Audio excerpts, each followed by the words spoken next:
Y'all can hear me now. I knew I forgot something. Fuck! Trying something new. Hi, everyone. This is my very, very, very, very, very minimal overlay. I think it looks actually not that bad. I've been staring at it all day, trying to get something that kind of looks good. Ruby wants to fight the cat. I am so hooked on this game. It's killing me not to look at spoilers, and also killing me to not, like, just play the game, you know? So, yeah, I'm gonna be playing this a while. But on the bright side...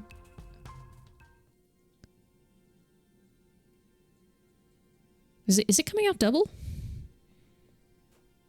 No.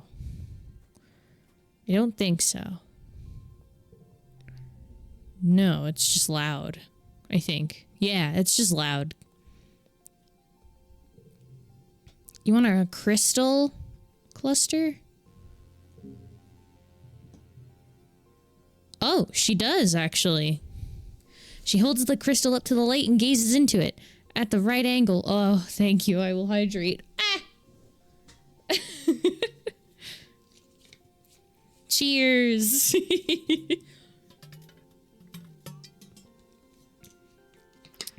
I will have to fix the chat because it doesn't look like it shows up right on this. This is a good test, too. Thank you, Captain Matt. It's the amazing and adorable. It's the amazing and adorable. English. Hi, Zekrai. How goes? I can't spell. The welcome. Ah, damn it! I forgot to delete that one. I am on you like donkey's dick, bro. Yeah, man. Oh. Bro. I knew I forgot something. Hang on. Scrolling. Delete that. Get it out of there. It's in the wrong channel. There it goes. It's fine.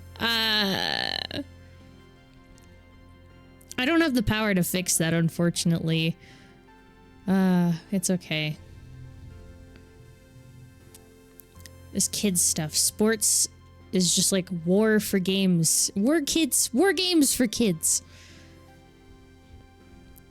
I forget what he likes. What do you like again? This kid likes something. This music is so loud. Hang on. It feels like it's loud. Is it loud? Yahoy! Hi, poet! Hello! It's puberty time. No. Okay, no, I don't have anything you want. That's fine. That's fine. I have something you want, though. Does this interest you? Oh, I can't give him a gift. Not again. I know! Again! Because we're 14, apparently, and everybody's going through puberty. Does she want logs? What does she like again? No, she likes eggs. Hi, Fernanda. Hello. Surprise! This is what I was working on. New overlays. And new alerts and stuff. So if you want to redeem sounds or... Sounds? I think sounds is the big one. Sounds is one of the ones, and I have a few others. Explore nearby. I'm injured? Oh. I guess I'm resting. Damn bonk. Nice. Okay, yeah, that worked pretty well, actually. It's a little on the longer side, but it's probably fine. Yeah.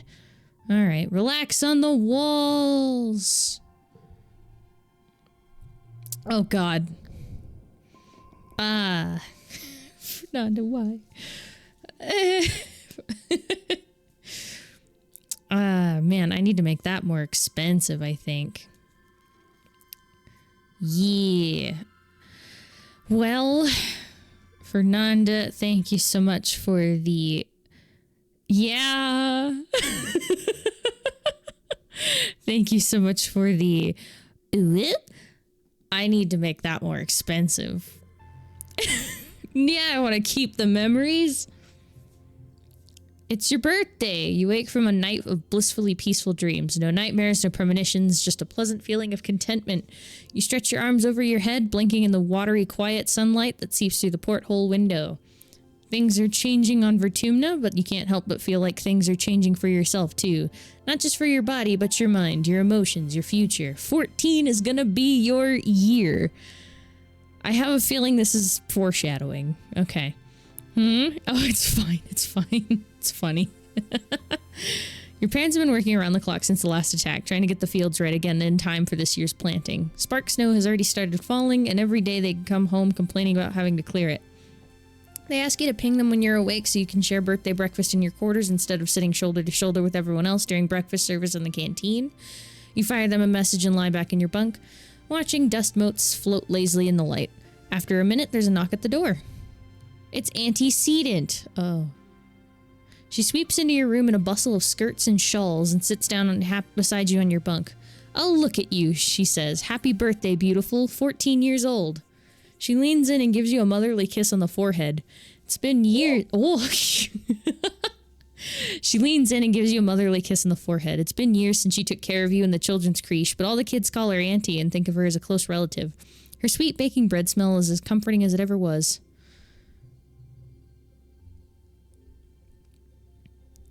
Oh. She sits back and takes one of your hands in both of hers. Solana, ever since I held you in my arms as a baby, I knew you were so special, so important. You're becoming a young woman, but I want you to know I will always be there for you, just like your mom and dad, she says firmly. Aww. Thanks. Aww. I guess you're old enough to call me Aunt Anne now if you like, or even just Anne. Now come in here, Aunt Anne. Aunt Anne? That hurts. I feel like I need to call her Auntie Anne just because of, like, I don't know, maybe that's just how it goes. I feel like that's just more natural. And so we give her a hug. You hug her, and I can't fucking read. Enveloping yourself in the warm and familiar softness of her. Over her shoulder, you see Anemone standing in the doorway. Well, her hair, anyway. She's been growing it out, and there's no hiding it behind a corner. She skips into your quarters. Happy birthday, bud, she says, bouncing on the bunk. Way to get older. Enjoy being 2 years older than me for a few months. Thanks. It's good you're both here, Anne says, now that you've both been menstruating for about a year.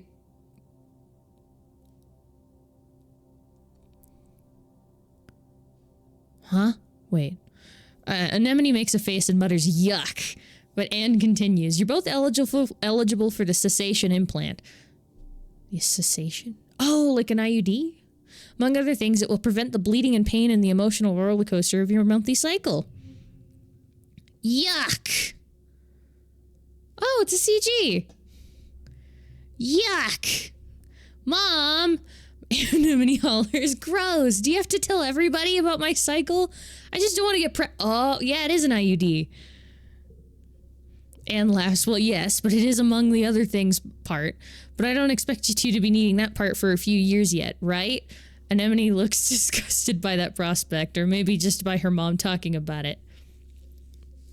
It's like, yeah, that's what I'm going for. I'm trying, at least, because it's like a visual novel. Get a room. A Rooney. Get a gross a Rooney. I can't read. Man, huh? Oh, it's a flirting line. I don't think we're good enough friends, but I do love her hair. Like, I am jealous. I want to grow mine out again, I think. Gross Rooney. Right?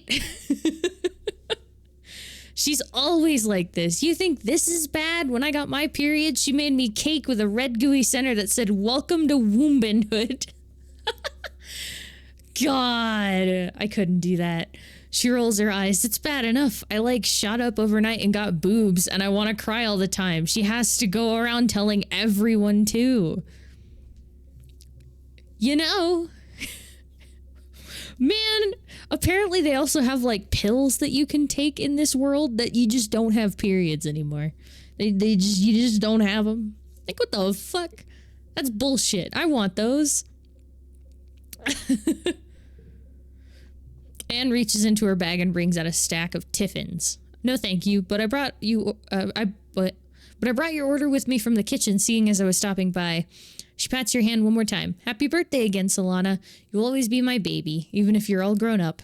No. Your mom shakes her head as Anne and Anemone leave. Oh, Anne. She laughs, sentimental to the core.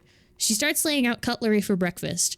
But I don't know how the colony could manage without her in the children's creche, she says, points a fork at you. Family is more than the people that birthed you, Solana, and don't you forget it. Oh, yeah. Alright, I am stress-free and heroic. Now it's mid-quiet. Alright. Do we got anything? Do you want stuff? It's too early. It's too early. Huh? Deese is curiously studying a small bleached white animal skull. Look at this, he says, and holds it out to you. There's mushrooms growing in this one. I didn't know the fungus could grow on bone. Little Evo boy!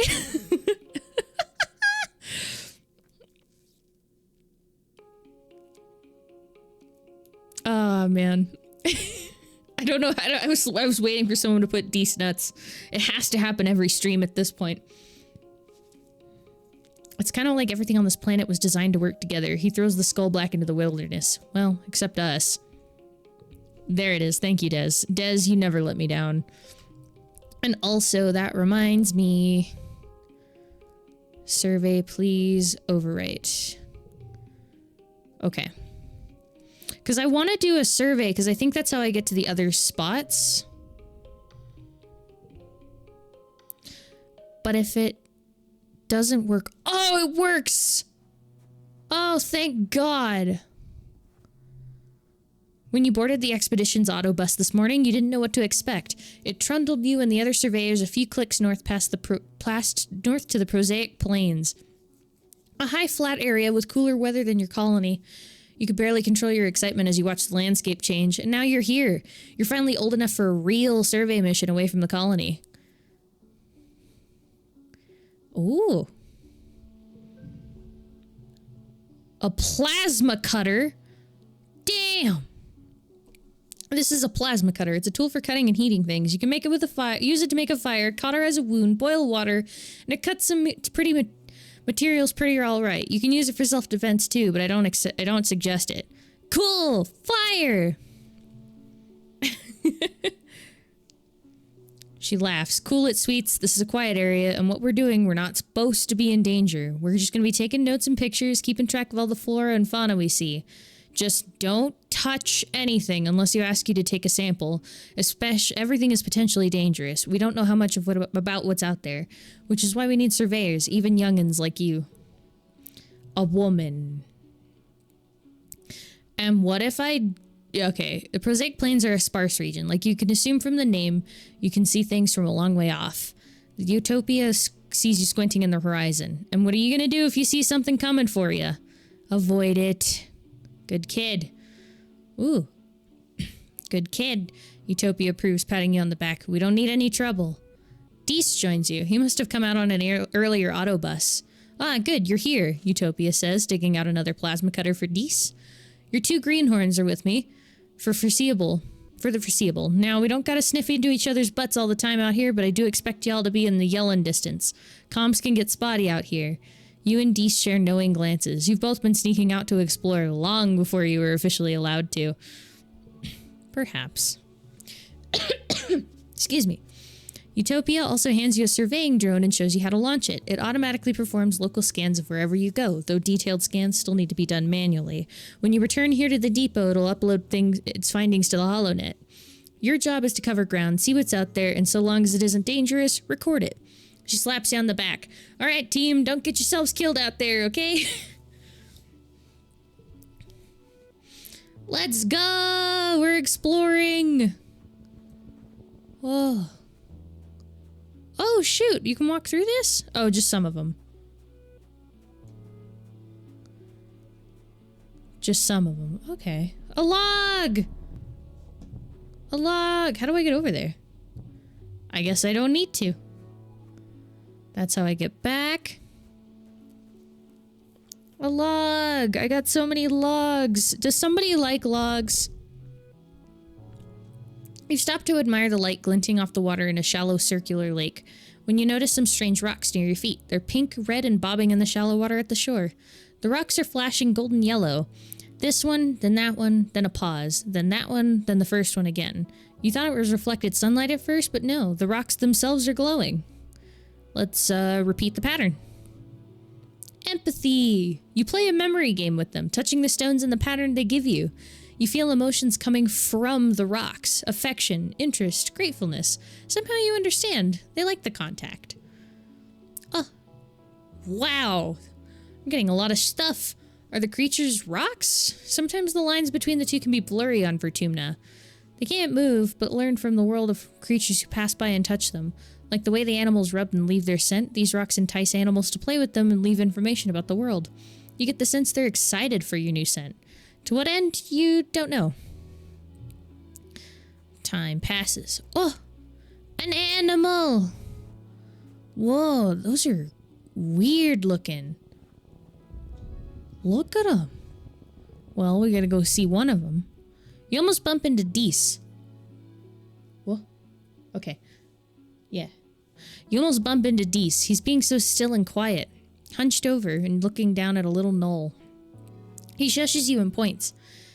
Don't scare them. You follow his finger to see what looks like a bush shaking violently. Two bushes, actually, at opposite ends of the clearing. Whoa! They're huge! They're bush bubs, he says, fighting over territory. You look more closely through your holoculars. Oh, those boulders are alive. Hey, how do you know that? I hope they won't hurt each other. Yeah, how do you know that? If you're quiet, you see them a lot. He shrugs. Oh, friendship with Deese. The bush bubs dance. And animals. So this is how I get a shit ton of animals. You watch the two creatures face off, rhythmically thrusting... That's not what that says. That is not what that says. Oh no. Rhythmically rustling the leaves that grow out of their heads and backs.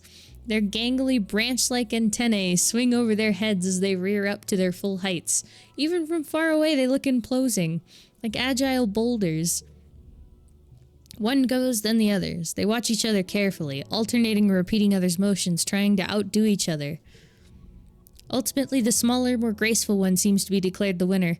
The loser plops back down and shuffles away into the jungle, defeated.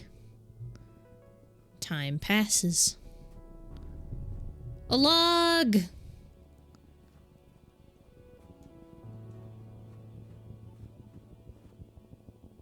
Should I go see this animal? Yeah. A bush bub's blocking a path, lumbering slowly back and forth between a dense strand of gloompa mushes, or whatever those plants are called, and a wide circular lake like it's on some kind of patrol. It growls in warning when you try to squeeze past it, so you back off. From the look in its eyes, this one isn't letting you through easy. Well, we gotta find a route. We gotta find a route. 48? Oh, good lord.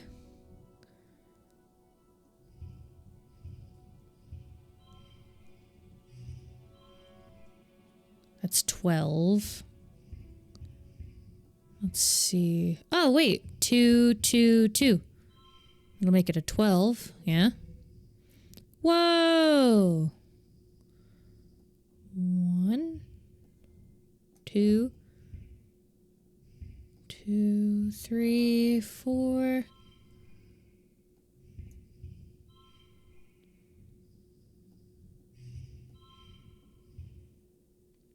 That's 17, but then I'd need to get a 36. 0, 1, 3, 4. Gives me 16. And then I have to get a 20. 1, 2, 3, 3, 4. Oh, shit. Nice. Victorious. Nice. We got monies and stuff. You sneak through the gloop mushes, crawling under them so the bush bub doesn't see you. You nearly get stuck at one point and wonder, what if Deese has to come and rescue you?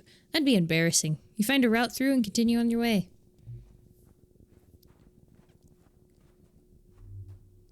Huh? Crystals! Mars will like this. I think. Yeah, pretty sure.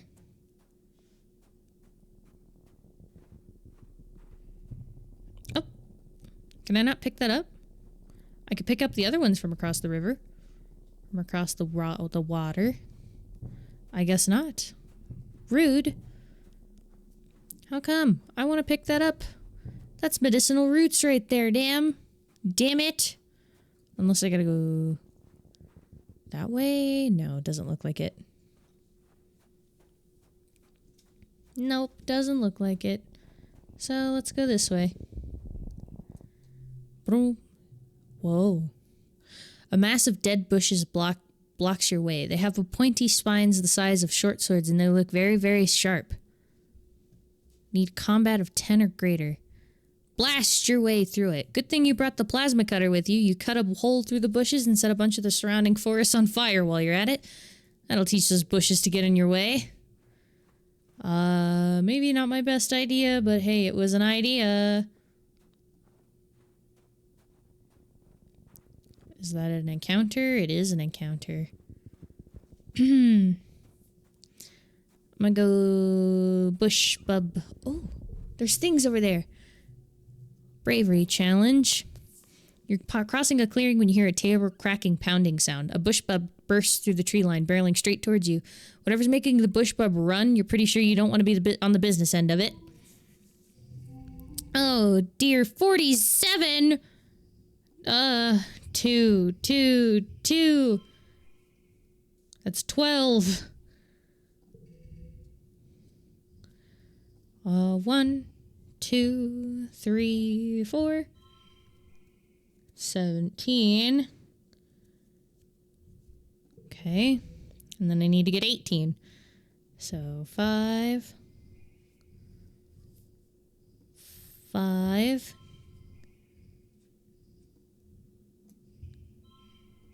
So, okay. 5, 5, 0.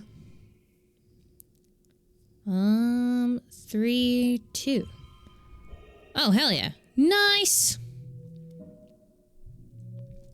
Let's go. The creature pounds past you, its powerful stone-like gorilla's arms smashing into the ground. Doesn't even seem to see you, but it goes around you without even looking at you. You look around, but there's no sign whatever motivated the bush bub to run so fast. At least that's something to be grateful about. What is this? I carefully picked a yellow flower. Right or left? Right or left? Oh, Crystal! Drugs! Hi! Thank you so much for the sub. Hello. How you doing? Let's go to the Crystal. Crystal. Right or left? Right or left? Do I go right or do I go left?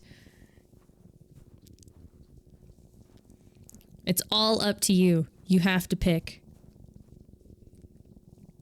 This is gonna be the last one, right? Okay. Because it's the right way to go. Nice. Oh. You stop to watch a herd of shaggy purple-furred animals that slowly meander down a slope. You've never seen them before. We're gonna study them. 46! 2. 2. 2. 2. Huh. 2. 2. That's a 3. That's already a 2, so nothing changes. 5. 5. Oh, this game is so cute. This game is also incredibly dark. 2. 2. 2. It's 18. That works for me. I love this game. I am obsessed with this game. 2, 2, 2, 2. All 2s. And we're gonna yeet a 5 on there to make it even bigger. Super goal! Yeah, it's about a teenager, or well, like a kid growing up on an alien planet right as they got there. And shit happens. I won't get into it too much. I do enjoy this game a lot though, and I really want to continue playing it on my off time when I'm not streaming, but sometimes it just happens like that. The creature's fur is like grass, so they must become some kind of photosynths, an animal that gets part of their energy from the sun. They couldn't be absorbent photosynths, bush bubs, because they got they've English, because they've got branches growing out of their heads and backs. You check your survey journal. It says bush bubs are common here, but they're smaller, solitary creatures. But so nope. And they're too small to be balneal photosynths who don't usually leave the water. I found a new species. Maybe. That'd be so cool. You decide to name them, just in case.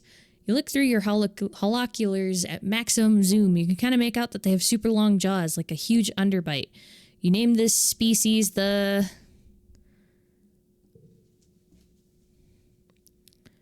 herding sunbiter. Sounds fun. Kudos and animals. Naming things is hard, so herding sunbiter will have to do. You log your discovery. Womp womp womp. Oh, is that a flower? No. A root. Medicinal roots. Oh. It's a Dees. Hey, Solana. Dees greets you, cautiously pass on the narrow path. Hey, do you, want me to show you something? Dees almost never makes overtures of friendship. Whatever it is, must be pretty cool. Nod quietly and follow him. You follow him for nearly half an hour. A couple times he stops to listen for something, then continues onward, tromping through the fields of broad-topped mush trees and swaying antler ferns. After a while, you start to wonder if he's just lost. Excuse me. You're about to say something about it when he holds his hand up for silence and directs you to crawl under a huge mushroom. On the other side, you have to view down to one of the perfectly round ponds. Taking up most of it is an enormous xeno, its legs deep underwater. It's a balneal, Dees tells you. They live in the swamps. You don't usually see them here. This one seems totally at home. It dips its long neck and even longer mouth into the pond, sucking up water from the bottom and spewing it out the spout on the back of its head. More animals. Damn, my animals must be huge. Yeah, it's at 26 now. My perception is high as hell. Damn. Wait, what does this give me? Draw an extra card. Oh. My persuasion needs to get higher. My empathy. My reasoning's pretty high. I could get engineering higher. And my toughness. Whoa. Woot woot. The spray of the beautiful turquoise... Wait. Yeah. The spray of beautiful turquoise water sparkles in the sun. Tiny, colorful bird-like creatures dart around it, catching the tiny fish that come spraying out. Oh! You enjoy the pretty scene together. How good friends... Uh-oh. We're stressed the fuck out. You're too worn out to continue. Oh, shit. We're at 55 friendship with him. We're 45 with his sister. We hate everyone else. No, I'm kidding. I'm kidding. We're back. 4 perception, 2 more animals. That is getting high up there.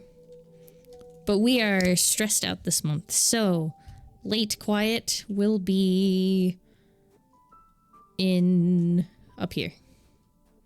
Because I can't go to school. But nope, he doesn't want that.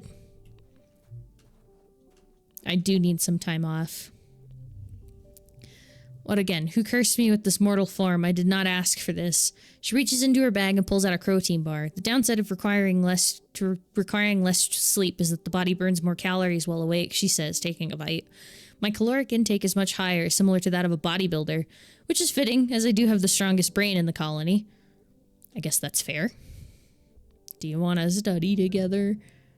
Smart for my age. You offer to help Tangent with her schoolwork, but she just shrugs you off. I'm not working on school anymore, she says. Chief Engineer Instant says I'm smart for my age and my talents are wasted in school.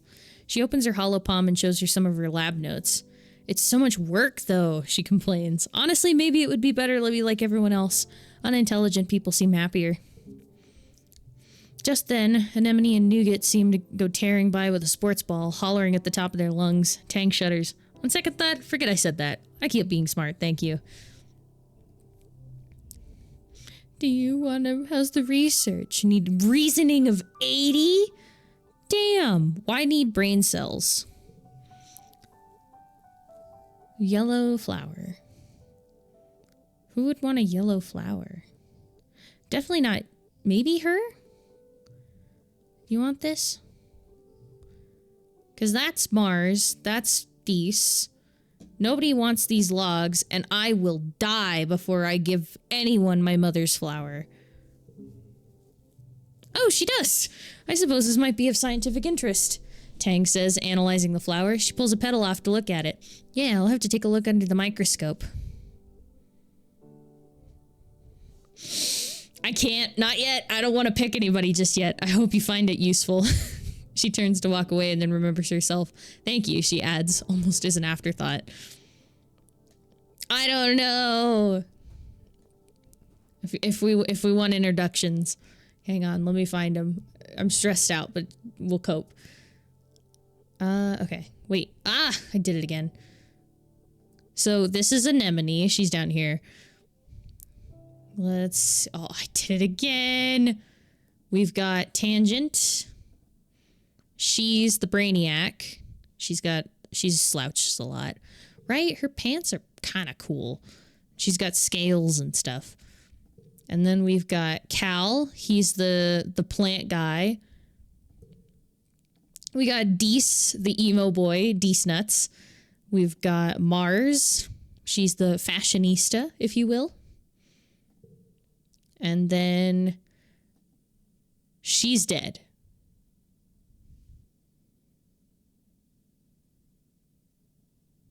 She died like 4 years ago. But then we got Mom, who slay.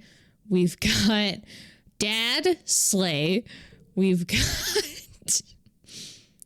she's dumb. Don't like her. We got her, she's cool. We've got her, she looks like a bitch. He's dead.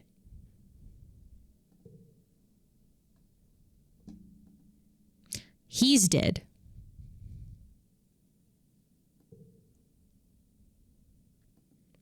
She's cool. She's 26 now. And then we've got all the other fun friends. She's adorable. She's so small. We got the brother of Anemone. He's cool. Oh, okay. Okay. Game. We're resting this week because I am stressed the fuck out. You're enjoying some quiet time on the walls when you look down and see a group of school children on a field trip outside the wall. Wait, are you missing a field trip? Maybe you are missing something by doing all your schoolwork up here alone. Well, whoops. I don't want to get rid of either of them. Keep my memories, thank you. I should get rid of the 0 cards. Alright, time for pollen. Time for pollen. Oh, a log. All right, father. You can hear your dad sneeze all the way from engineering. It's explosive, like he's trying to scare away predators. He's wiping his nose as you approach on a handkerchief blotted with shimmering pink. Lately, he's also surrounded by a fine dusting of pink pollen that clings to him wherever he goes. You keep brushing glitter off things in your quarters. He gives you a hug, then brushes pollen off your shoulder, laughing self-consciously. You haven't heard him laugh much lately. He's working hard trying to improve the colony's food supply. He's showing signs of malnourishment, too, though your mom is worse. You're worried for both of them. Your dad's skin is shiny in patches. He sees you staring and rubs his hands over his arms. Sparkling dust poofs off him in little clouds, scintillating in the light. Oh yeah, that's a new symptom, he says. Seems harmless, though. You should go talk to the doctor. Your dad waves you off. I will, he says placatingly. She's as busy as we are these days, though. There's no sense bothering her. He flexes. He's pretty strong, though he's really got nothing on your mom. And I'm doing fine, really. Your dad sniffles. Gosh, I feel like someone stuffed a whole potato pod up my nose, he says. Like I could just poke a stick up there and pop fresh potato juice. That's gross, Dad. He grins. What? It's true. You follow his gaze out to the fields and to the lands outside the gate. I wonder if the foragers could use an extra hand, he muses to himself. Yeah, maybe I'll join them out there tomorrow. Neither of your parents are taking proper care of themselves. They're stressed out to the poor harvest and low food supplies. They might not let you see it, but you can tell. Maybe your dad is right. A little seasonal illness is nothing nothing compared to the danger of running out of food. I don't like that. I think they did say we need like pure samples. Maybe I can go out while it's pollen season. Yeah, let's go out while it's pollen season. So we're gonna survey. It's quiet out here. Okay, well.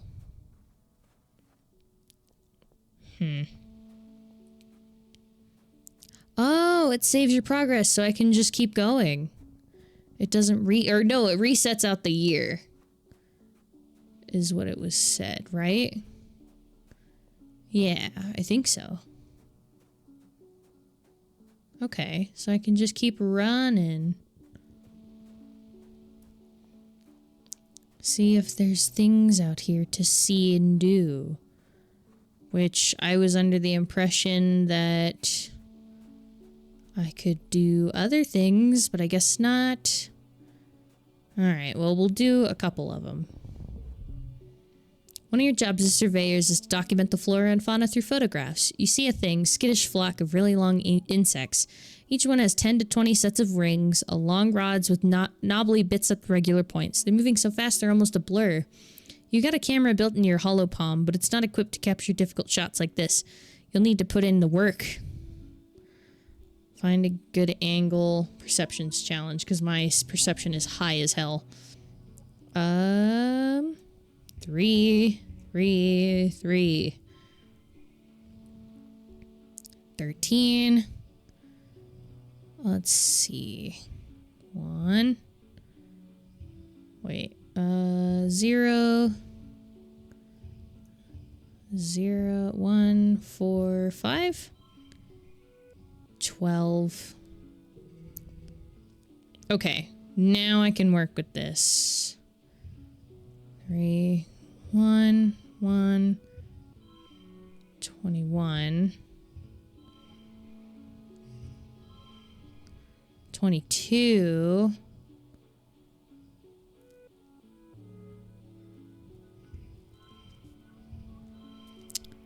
19, whoop.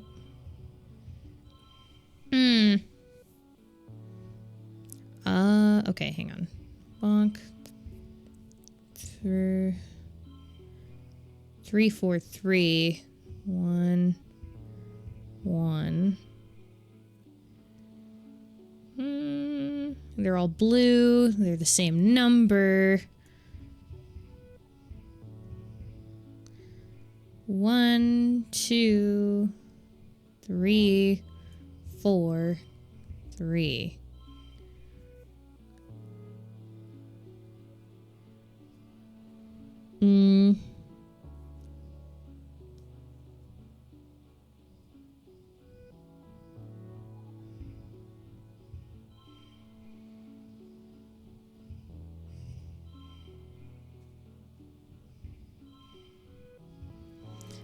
There's a way to do this, I think. I could have sworn. 23. Let's take that one off. That's 18. So bonk, bonk, bonk, bonk. 18 again. It's 19. I got 1s, a 0. Does nothing. Oh. Oh.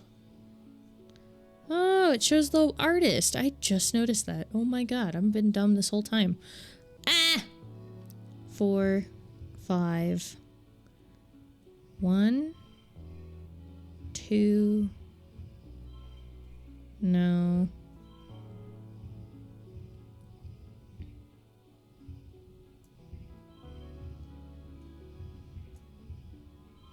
Ah! Okay, there we go. Okay. So 1, 2, 3, 4, 4. So that gave me a straight, a 2 of a kind, blue, and a red pair. Okay, that was close. You climbed a tree and get an angle from above, not disturbing your subject. It comes out great. Very avant-garde. Utopia is glad for the shot. Oh, crystals. Speaking of...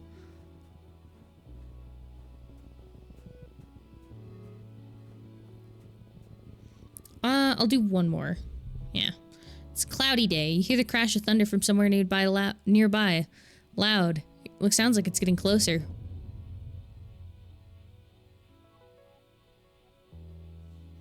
Yeah, I found you in the plains. Suddenly a massive, impossibly tall something punctures the low clouds and slams into the ground ahead of you.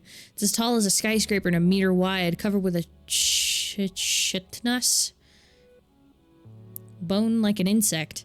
You think it might be a leg? Another crashes down, then another. Creature's body must be up in the clouds, so high you can't see anything but the legs. The first leg lifts again. It moves towards you. Uh-oh. You're in shock, and your body simultaneously screams at you, stand still, and run. I'm gonna give it a minute, because I think the game froze. Man... I'm just trying to play. Yeah, it froze. Please don't crash. Please don't crash. Please don't crash. Please don't crash.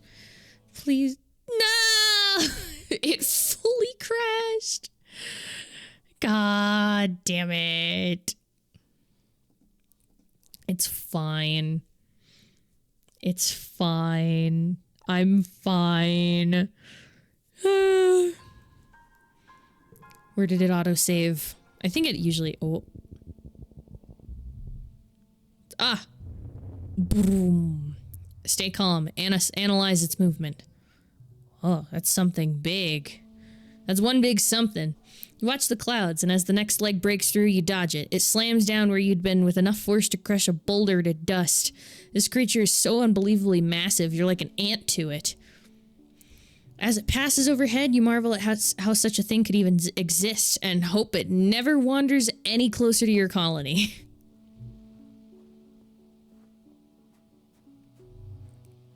The Pro Plains. I figured that's where I was, all things considered.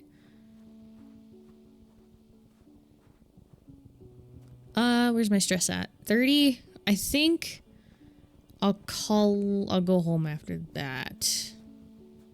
Yeah. Return.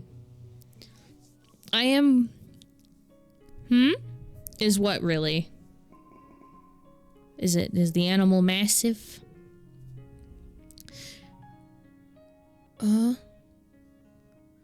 You're at lunch with your parents. Sliced soy cakes and watery broth again. Great. When they put down their cutlery and look at each other, then you.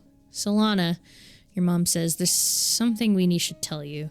We've tried to shelter you from some things, but we think you should know why we've been working so hard in geoponics. There's a meeting after lunch, and I want you to come with us. Yeah! You follow your parents to the council room. Mars is also tagged along, and you take a seat near them as your mom and Aunt Anne start to address the council. After Usadot finally calls the meeting, she gestures to your mom. I'm not going to mince words, your mom says firmly. All of our efforts to increase food production in geoponics has failed, especially given the failure of the pixie beans. The destruction of the fields during the last attack put the nail in our coffin. By the end of the year, the colony will run out of food. The rest of the council murmurs in concern. You and Mars exchange horrified looks. You've been doomsdaying about our food supplies for 2 years, Fululu. Flulu? Rick questions, do you mean to say we're past the point of no return? Your mother nods grimly. I'm afraid so. Even with rationing, without securing our Vitumnian food source, our supplies will run out by wet season. Wet season? That's next month. She gestures to Anne, whose face is grave. Anne and I have gone over the supplies and come up with food plans. We've crunched the numbers. Your mom sighs and spreads her hands. I'm sorry. Geoponics should have been producing better by now. We should have been able to wean ourselves off of soy rations. During wormhole transit, when we lost our hydroponics in the hole breach, she sighs again. I know I've said it many times, but our crops just don't grow here. We needed those algae tanks. We needed the microbial soil from Earth. It's not Mom's fault. We should have been told earlier. Is it really okay? It's probably fine. Yeah, Mars agrees. Why weren't we told? We have a right to know. We live here too. She stands up and slams her hands on the table. We've been here for 4 years and we could have been helping this whole time. And all you did was have meetings about it. The council looks at Mars with surprise and then contempt. Usadot chuckles weakly. Imagine being carried for so long and being upset that your feet could not be cut by the rocks.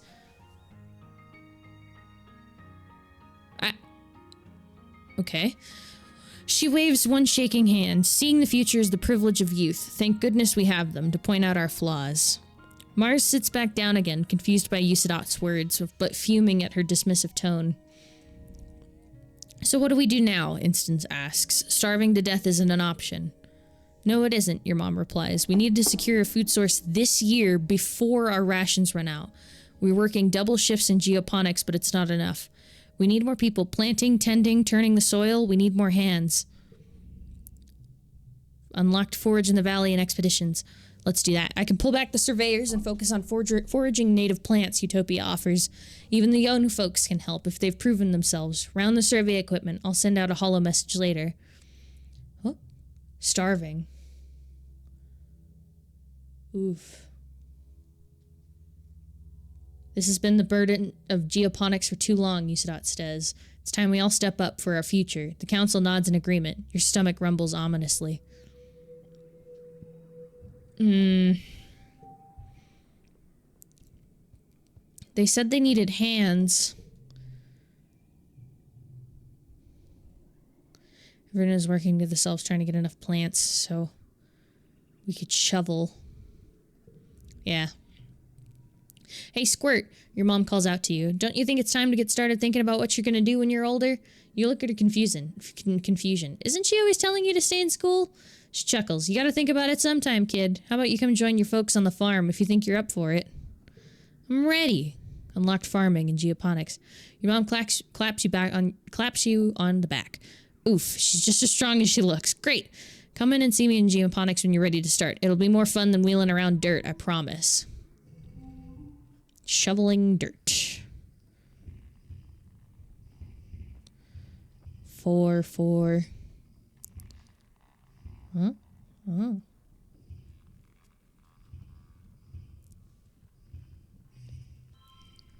Two.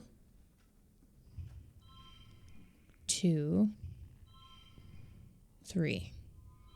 Perfect. 29.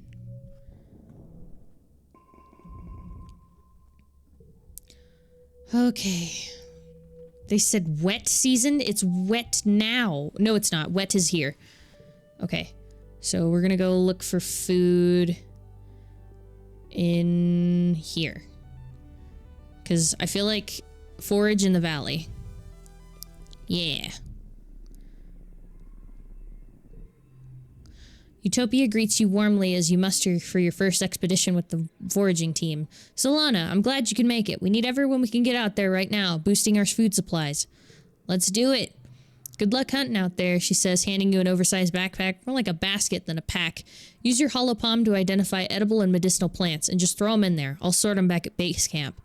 Oh, and keep a lookout for creatures. It's pretty peaceful out there in the valley, but even a little bug will get you if you're not careful. Go slow, pay attention to your surroundings. If you're unsure about something, don't approach it. Stay on the path and don't get lost. We don't call it the Valley of Vertigo for nothing. Any questions? Why can I flirt with Utopia? She's a decade older than me. What sort of things should I collect? Utopia shows you how to use your holopalm to determine if something's edible. There's a whole category in your holopedia, including photographs and scientific names. It's mainly plants, though there are some minerals and other things that don't look edible at first glance. There's a lot out there we haven't found yet, she says. Document anything you find that looks like it could be useful, but don't put anything in your mouth until you check with me first, even if it looks edible. You're about to leave when Utopia snaps her fingers. Hold up, Solana. We're also investigating some species we might domesticate. Those we'll want to tag and capture. Ideally, we're looking for herbivorous creatures that can already live in herds and either produce something edible or reproduce quick enough we can slaughter them for meat. If you see anything that fits the bill, tag them and bring them back. Well, first off, egg. Egg. Egg. Egg. Something in the ground draws your attention. It's odd and lumpy. What's up with that? Oh, what's up with the lump? 63? You're crazy. Okay. 2.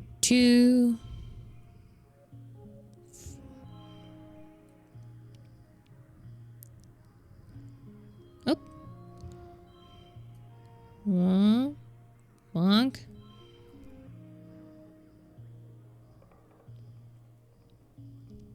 Okay. 45. 4, 5, 3, 2.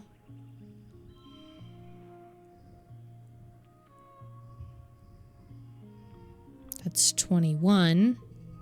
And then I just need a 24. So 4, 4, 5, 1, 1. That's 21. That's a 0.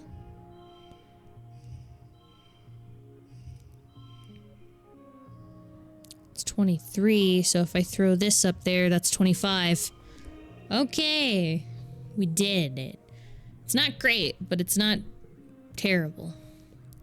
Whoa, it's a potato minefield. Underground, the recent rain has swelled the young melons to bursting. You better watch where you step or you end up knee-deep in potato juice. The good news is they're tasty. Forage. They're so dang heavy, the calorie-to-weight ratio isn't optimal. Most are too young, but you do find a ripe one. Dig it up and roll it back to the depot. Oh! What is this? It's so cute!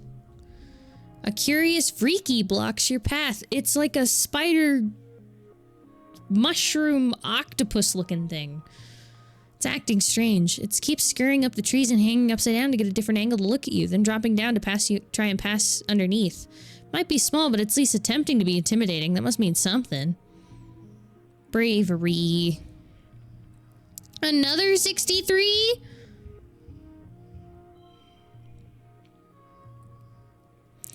More logs. Oh. That turned it into a 7. That's fine. I just have 40 now. So that's, 2.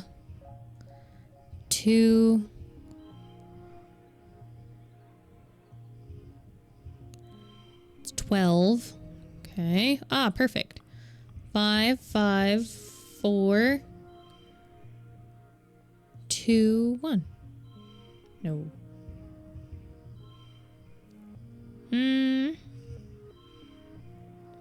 There we go.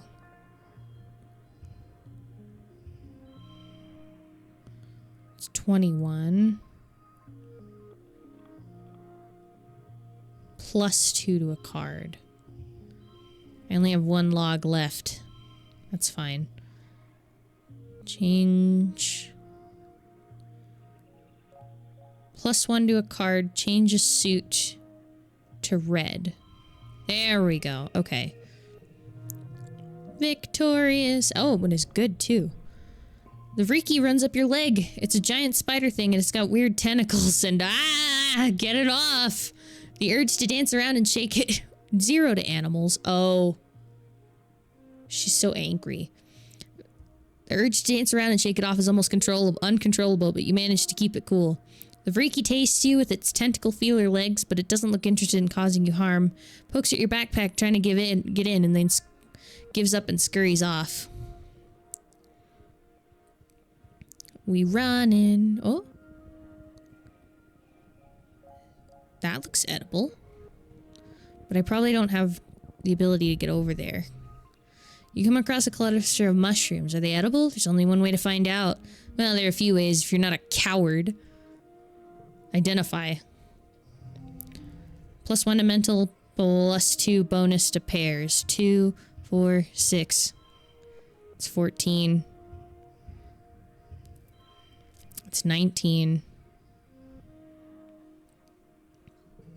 19, okay. 4, 4, 4, 3. Makes it 5, makes it 24. And then I need a 22, and holy shit. 4, 3, 3, 2. Nice! I didn't need anything from it. Although I think that's also because my biology is incredibly high. 2 biology, +5 kudos. You determine that these mushrooms aren't only poisonous, but they're explosive as well. You mark their location down on your hollow palm so other foragers know to stay clear of the area, and Utopia rings you a few kudos for the good scouting. Huh? What's over there? I should go home soon. Okay. Fine. Going home. More biologies.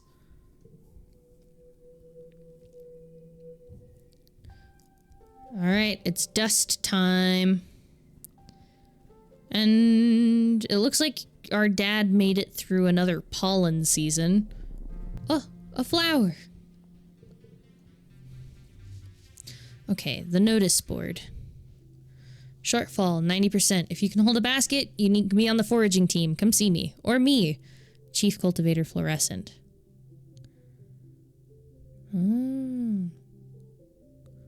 Wait, Fluorescent? Ow. So our mom's name is Fluorescent. I was under the impression that it was just Flulu. Alright then. Relax on the walls. Because I need to de-stress. We're getting rid of that one. It's time for Tumnalia, the midsummer celebration, where the colony gives thanks for good fortune. Well, it would be, but as you file into the main square, you can't help but notice the feast table's nearly empty. What Anne lacked in resources, she made up with care. The dishes are lovingly plated. Soy cakes glisten. Oh, there's an ad. Gleam rises from the buns stuffed with mince, and there are great pitchers of vegetable broth rendered out from even the most inedible food scraps. Whole sugar! Oh gosh. Governor Usadot's welcoming speech this year is short. Her frail body trembles as she welcomes you all to Vertumnalia with a dry, whispery voice, then has to be helped off stage. Like all of you, she's been feeling the effects of the famine.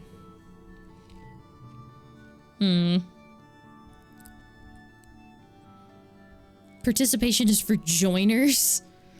I suppose I could do a science fair again. You weren't in the science fair last year, but you heard the stories. Tang did something incredibly complicated about cell differentiation in Vertumnian species, plants, animal, and fungus-like. She melted down when Dr. Instance pressed her on something, but this year she's all business, back and better than ever. She's not only corrected her error, but added a ton more complexity and depth into her analysis. Instance yells and listens intently and congratulates her on her marvelous comeback. You're up next! I'm going to lose. Oh, 61? Maybe not. 5, 4, 5, 5, 5.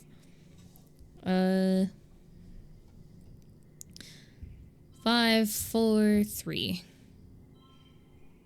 That's a 15 versus, what was it? 15? 16, that's more points. So 3, 3, 3. Oh, 4, 4, 22. Makes it a 23. So 3, 3, 2, 2, 0. No?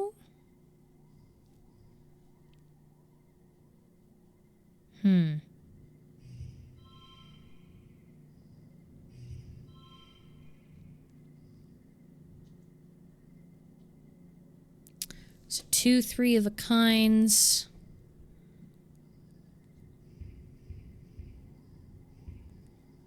Let's see. 0, 2, 3, 1, 2.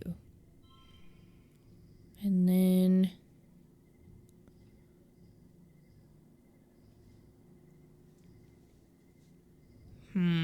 I don't want to use these. I have very few. But I can do that. It does nothing. Wonderful. I can use it again. There we go. I used all the eggs. It's fine. +1 kudos. You've been studying the yearly attacks. They only happen during glow, but why? You've been graphing and analyzing surveyor data on animals, but discovered the attacks don't correlate with natural behavior or migration patterns. You first thought that the wormhole might agitate them. It does put off a low-frequency waves during glow that haven't been fully studied. So a year ago, you started monitoring the waves and realizing they were actually 2 waveforms, one from the wormhole and a weaker one based somewhere on the planet. During glow, when the vibrations from the wormhole are present, it seems to activate something in the planet's frequency, making it stronger and more complex. These frequencies run right through the colony like targeted beams, drawing animal migrations closer. It's almost as if something is summoning the animals. Gain status. Popular. Gain the memory. 2 friendship with tangent. And +1 colony defense. Nice. You have a lot of work to do. You win the science fair. And we're less stressed. After the festivities, the whole colony takes a few days off. Except for Dioponics and the foragers and the kitchens. And everyone who uses the break from the usual work to help out the places they didn't close. So it's not really a break, but you take it easy. Alright, back to foraging, I think. Mid-dust. You spot Tangent leaning against the wall outside engineering. She's yawning, rubbing her eyes and staring off into space.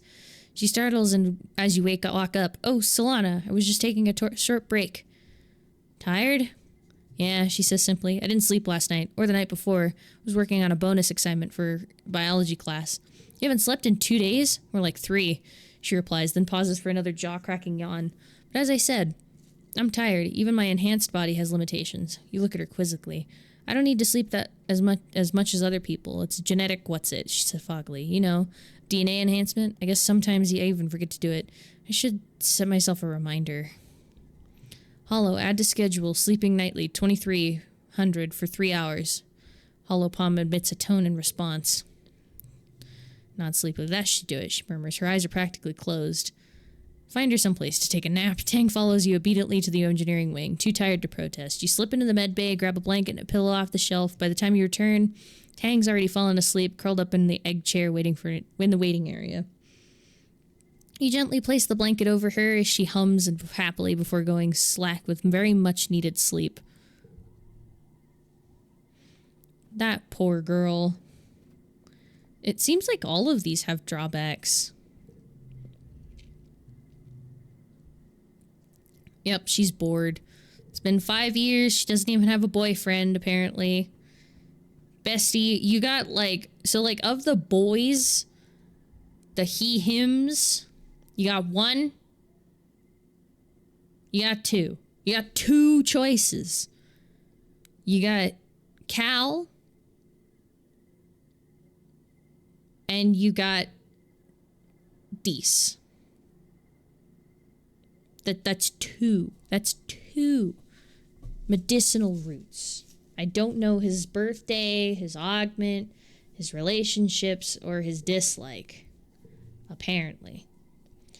But we're going to get more food for the colony, I hope. We just need to make it better. Forage! Off we go. Into the valley. Man, I imagine if our dad lived here, he'd have a horrible time with all the pollen and stuff. Because already the pollen's getting to him. A line of termite-like insects cross the path here. Curious, you follow them to the destination. A massive sponge-like hive of crawling bugs wriggling with life. The bugs are tending to larvae nestled in the holes of sponge, feeding on the rich royal jelly that oozes from the hive. You step in hard. You step in for a closer look and hear a warning hiss from above. Atop is the hive queen, whatever it is. Wait, no, she is the hive. Is this a squeeger hive? Her abdomen is swollen and enlarged in the ground here, rendering her immobile, but not defenseless. The hive queen warns and growls at you, the air pockets with the burning flavor of acid. She must have some sort of defensive acid spray. I'm gonna go around it. Yeah, I'm gonna go around it. Oh. Egg!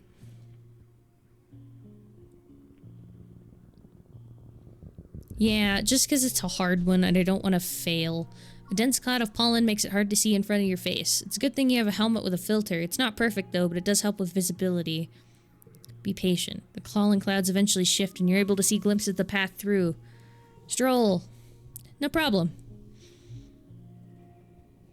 Another egg. Huh?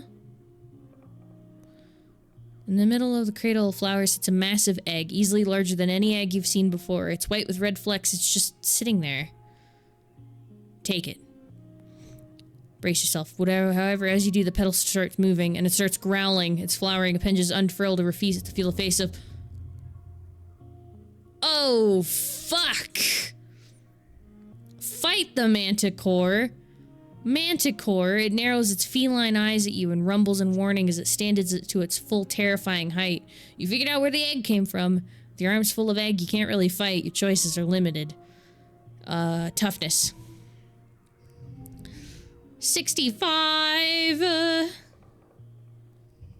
What's that do? +2? Oh boy. 16. Okay. 4, 3, 2. That'll get me to 28, but I could make that a 3.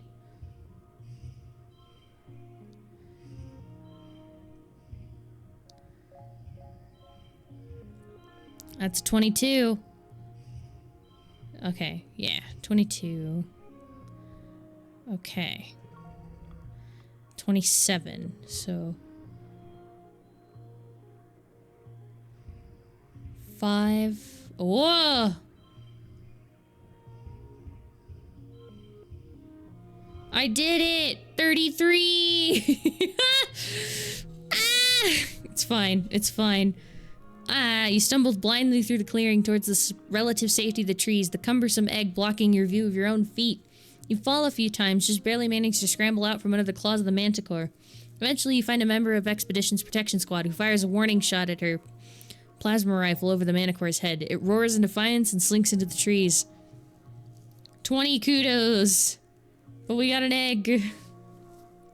It's going to hatch before, it certainly won't now. You get a ship ton of kudos for it, and it's super tasty. You know? That worked. Yeah. I think... Egg! Let's go up. A bristle bug, a bristle slug is rooting around in the underbrush. It's like a little porcupine with no legs. Try to catch it. Animals 40 or combat. No. Animals, my animals. You've seen a few of these up in geoponics. They're easy to catch and their spines and berries naturally fall off and are edible, chewy, renewable source of food. Kind of like jerky. Miraculously, it doesn't even notice you're there. You watch it bumble around. It's cute. Has no legs. Just a scaled belly. It's actually pretty darn adorable. Oh. Oh! An exclamation point. A veritable feast of berry bushes. Gloopy, sagging bushes with enormous purple berries. They look delicious. Research them first. Uh-oh. All cards to the right become 1. So we're gonna make that. Oh, that's horrid. Ah!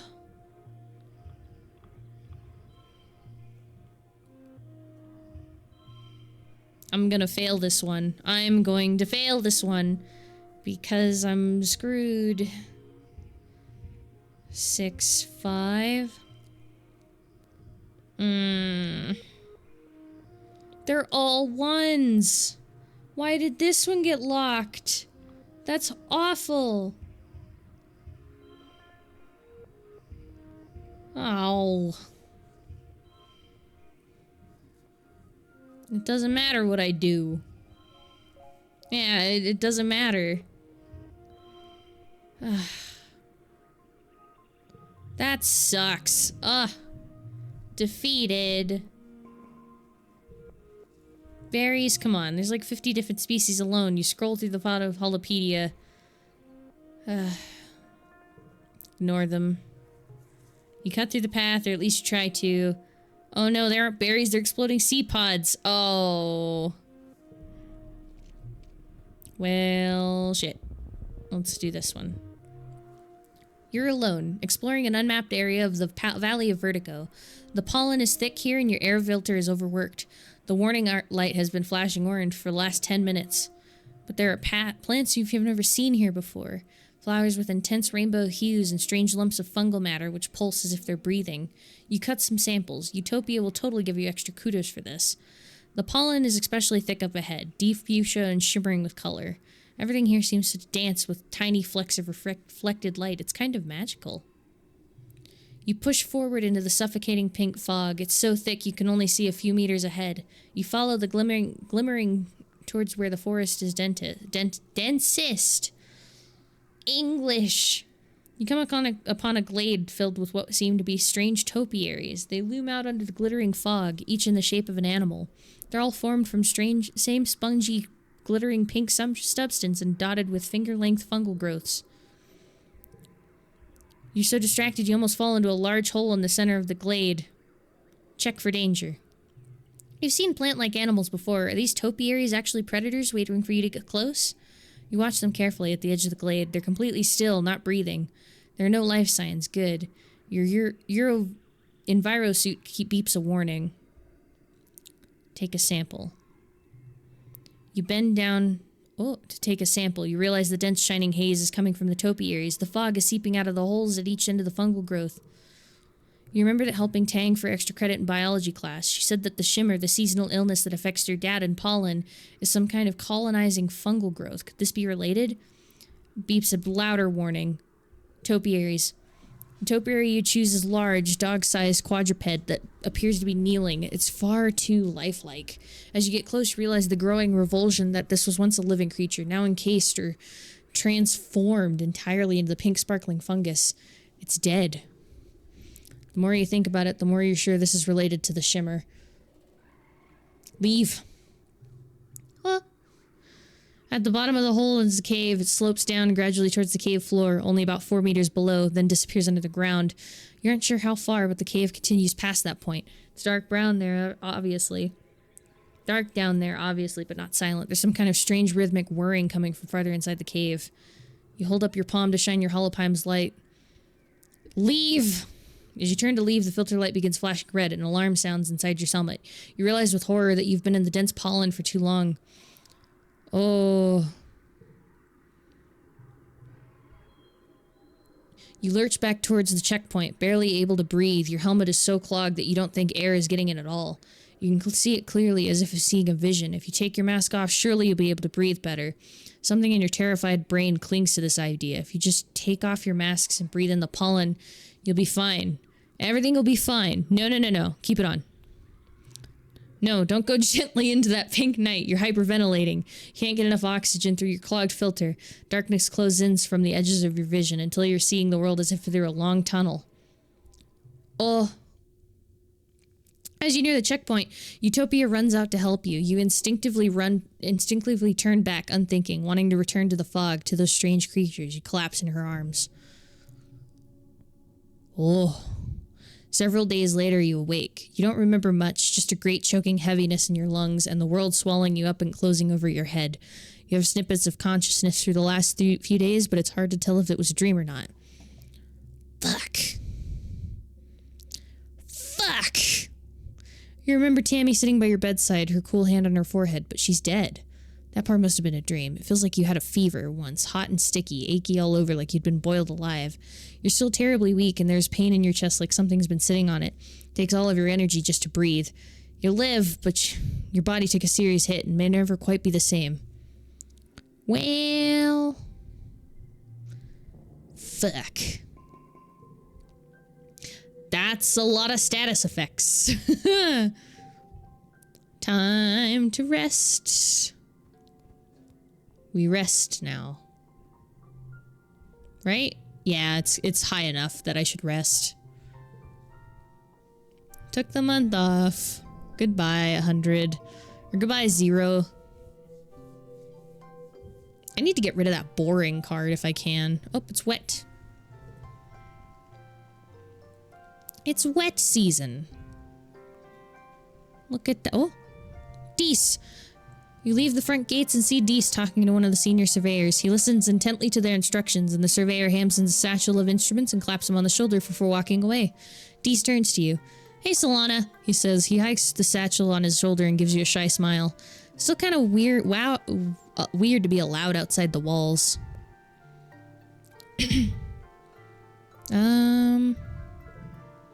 Dees looks pretty busy. Learned Dees more. So you say goodbye and let him get back to his work. You let him have his keep his secrets for now. Wait, said Dees. Rebellion. Adventurous. He's very wild. So wait, can I see that for everybody? No. It's just because I'm better friends with him, I guess. Yeah, so I guess that's just a secrets thing. Huh. Log! Here, have this. I didn't finish it at lunchtime and I'm not hungry. Oh, animals! Your dad is working on a float cow. One of them is sick and isn't producing enough urine as ballast, and it keeps wanting to float away. Your dad is building a spike so that he can tie her down until she feels better. You hold on to the leash, feeling like a little kid with a balloon. A big, woolly, gassy balloon. Looks down at you with placid, unblinking eyes. You see yourself refracted in them. Weird. Neat. Alright, so how's the food doing? Because I'm actually really concerned about that. Okay, so we've got clear-minded, popular, and starving. We're at 80%.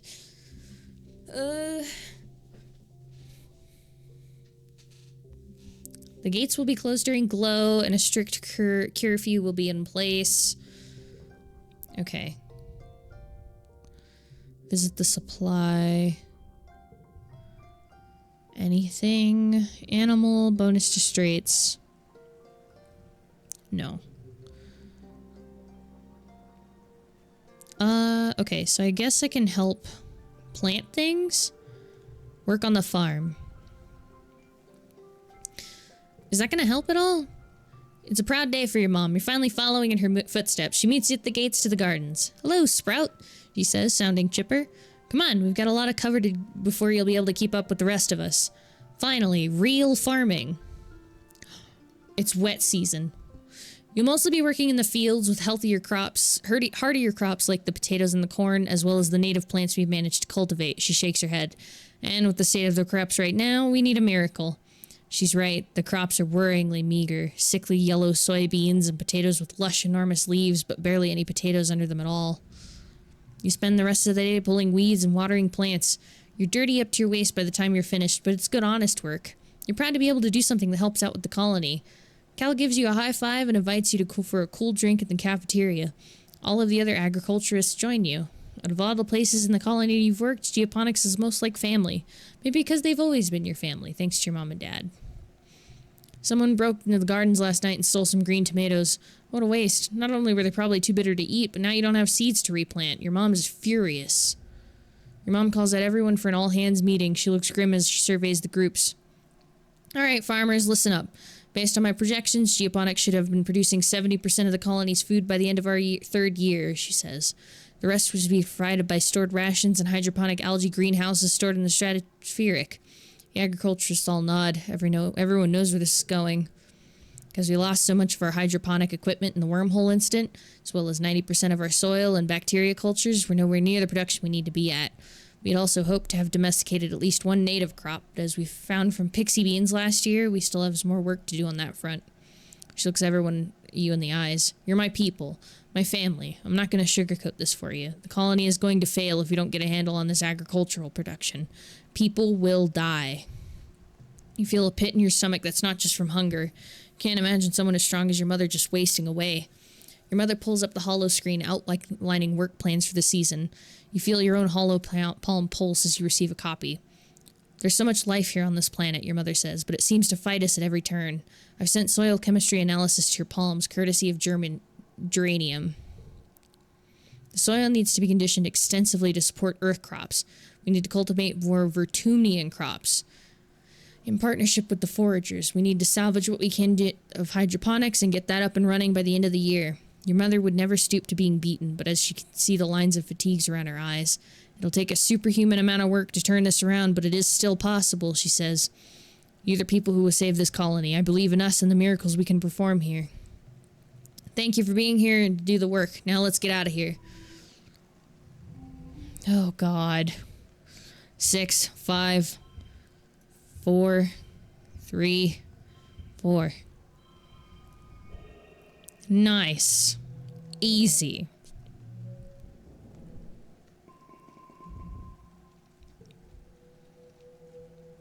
So we got... we're at 70%? Okay, let's go back to exploring again. Forage! God, it's kind of... spooky.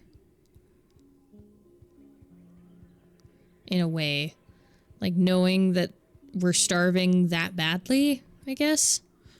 Oh, I wanted to see what that was. Hang on. Yeah.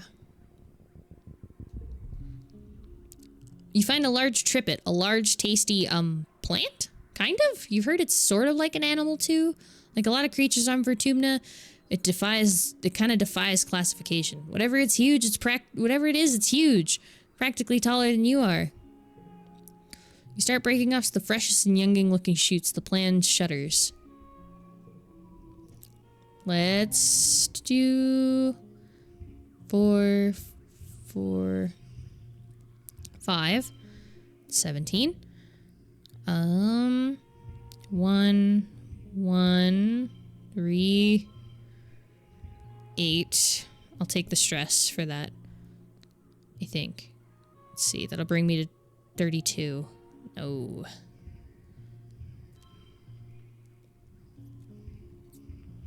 I can use the egg. 1.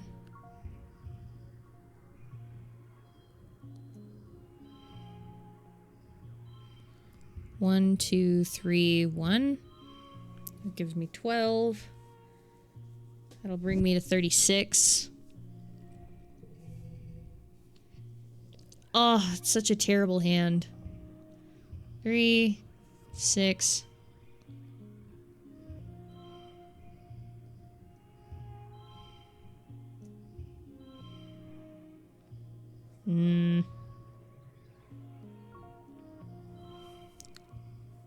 Oh, I used something.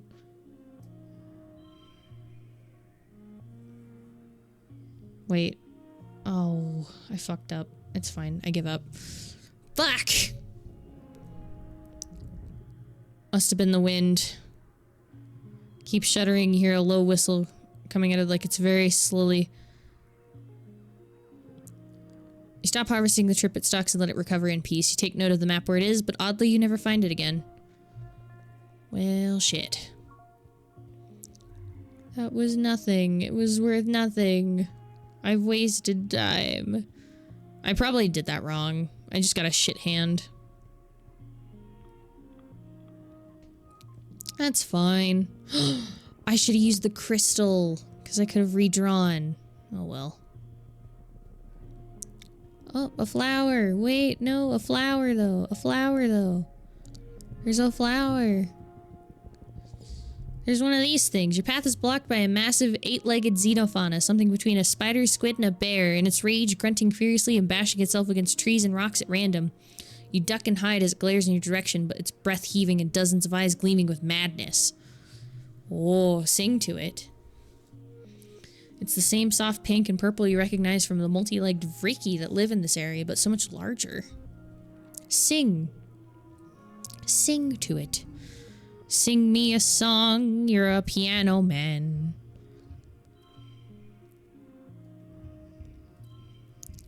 Eight. 3, 5. Okay.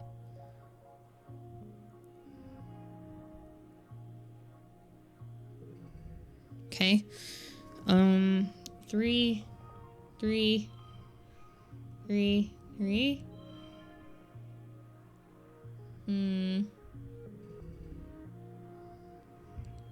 5, 10. 3, 2.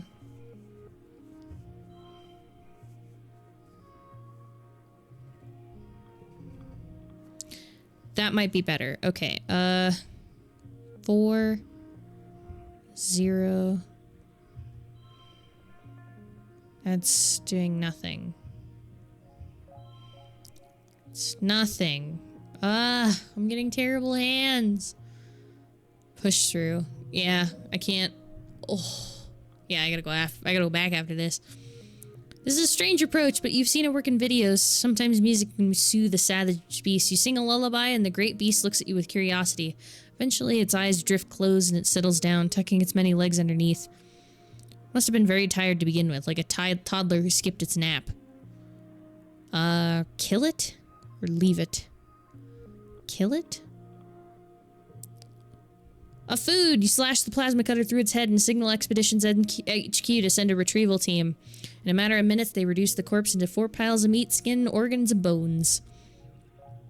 Utopia makes the assumption that the beast must have attacked you and you killed it in self-defense. You don't correct her.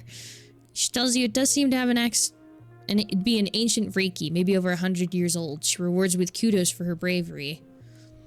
I am too worn out. Home I go. Oops. But we got some food out of that. So it's not the worst. It is late wet, which means the only thing I can do is sleep and then glow. Relax on the walls. And of course, I guess I could throw away that 3. No. Nope, we're keeping it. It's been 3 seasons of heavy food rationing, getting more and more strict as the year dragged on and the fields continue to struggle. You've been wasting away. You all have. It's not just the lack of calories. There aren't enough vitamins and good stuff in the food you're eating.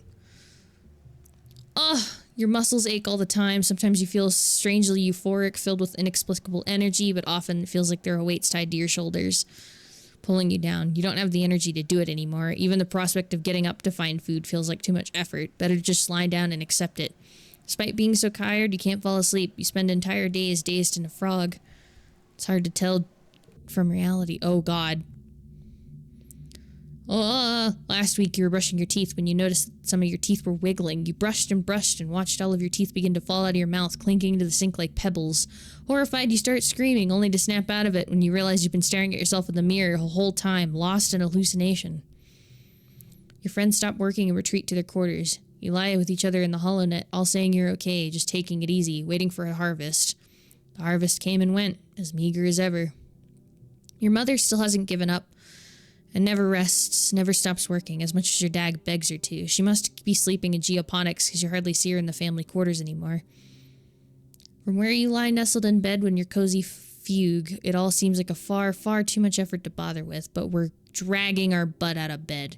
You try, you end up collapsing off your bunk. You barely have the energy to climb back up. You don't feel pain or fear, just a strong urge to lie there and stare at a poster of a pink cat on the wall. This one! Which you do for hours. You're pretty sure that behind those yellow disc eyes, it's trying to tell you something about the nature of the universe, the cycles of space and time. Have you been here before, or is this the first time? Your mom comes to your bedside and tries to feed you some of her rations. She looks like hell, sallow-eyed and gaunt, but she refuses to stop working. She says she can't keep the rations down anyway. They upset her stomach. Please, Solana, please eat. No. Ugh! You stoically turn your nose up at mom's rations, not sure you could stomach them anyway. You don't remember much from the next week, except those all-knowing eyes staring down from the poster on your wall, and your parents coming and growing, trying to get you to eat. Too weak to protest anymore, you eventually accept the extra rations. It's a relief when your head clears and you can walk again, but your mother still refuses to rest. Both your parents feel responsible for this famine, but as head of geoponics, your mom takes it personally. She's been skipping meals, relying on water and pressed soy bar rations, just enough to keep calories to keep a body moving, but not enough to stay healthy. She never English. Yet she never lets up working herself to the bone, barely even sleeping, increasingly sallow-eyed and gaunt. You and your dad try to slow her down, but, well, she's a stubborn woman. If not her, she says, then who? You and your dad are in the lounge, slowly sipping your vegetable broth when there's commotion at the doors. Oh no. Someone's run in, gasping for breath, yelling for you and your father to come to geoponics. You run over, knowing deep in the pit of your stomach that something terrible's happened. When you see the faces of the agriculturists, your mom's people, you know that feeling is real.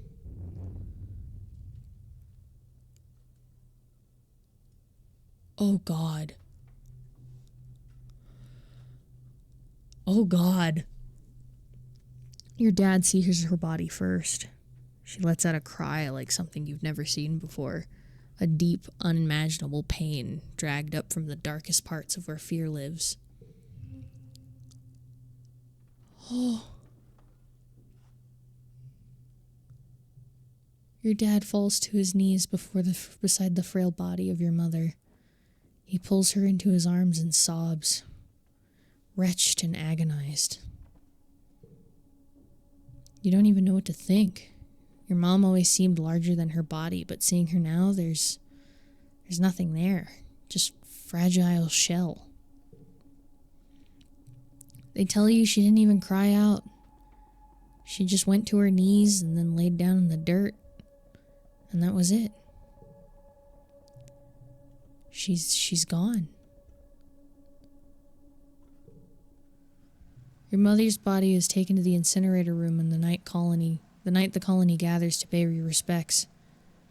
Do you join them? Like Tammy's funeral, the incinerator room has been cleared, and the wreath of flowers placed over the mouth of the organics recycler. They're a white astrantia, your mother's favorite flower. She carefully carried from Earth with the hopes of it flourishing on Venturmnia. Just like you.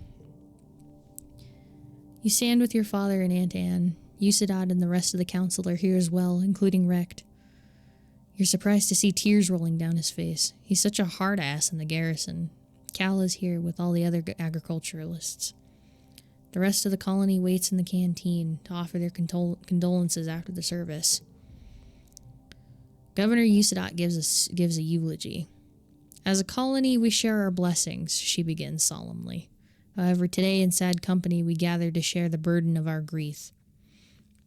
Fluorescent was born on Earth, but she, more than many of us, exemplified the spirit of our endeavor to bring life beyond the stars. She bore life, not only in her body, but bringing it forth from the ground she so faithfully attended.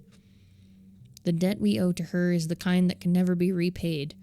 It is with a deep and unbearable grief that we must continue on without her, in awe and respect for her sacrifice, the depth of which has never expected of her, but which she did not expect of anyone else.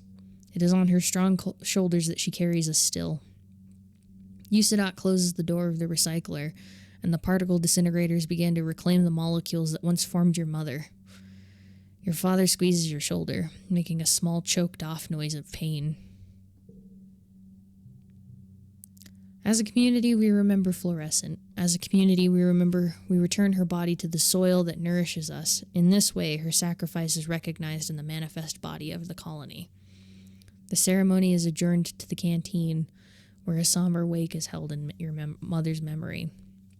There isn't enough food to dull the emotions, and your empty stomach only reminds you of her unfinished work. Your father is the new head of the geoponics. In a few hours, she receives your mother's remains so that he can add them to the colony's precious supply of brown soil from Earth. You touch the cool lid of the container, marveling that your mother could fit inside such a small box. You don't have to be okay, your dad says quietly, his voice thick with emotion. I know I'm not. I have to keep going where she left off. But if you can, you should take some time off. I am maxed the fuck out, so month off. And guess what? It's fucking glow season. The prospect of just going back to work like everything is normal is too much to handle. The sun dips below the horizon and glow begins. You end up spending the whole month alternating between sleeping, scrolling the HoloNet, and staring into space. It's restful, at least.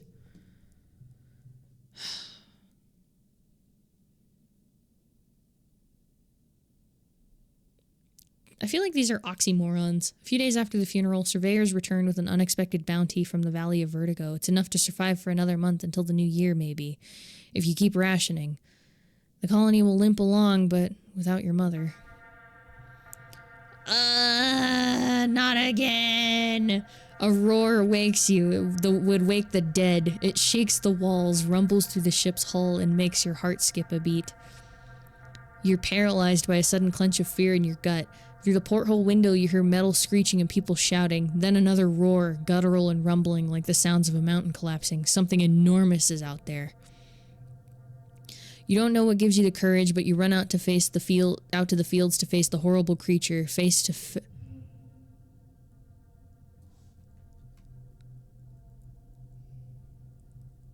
It has no face.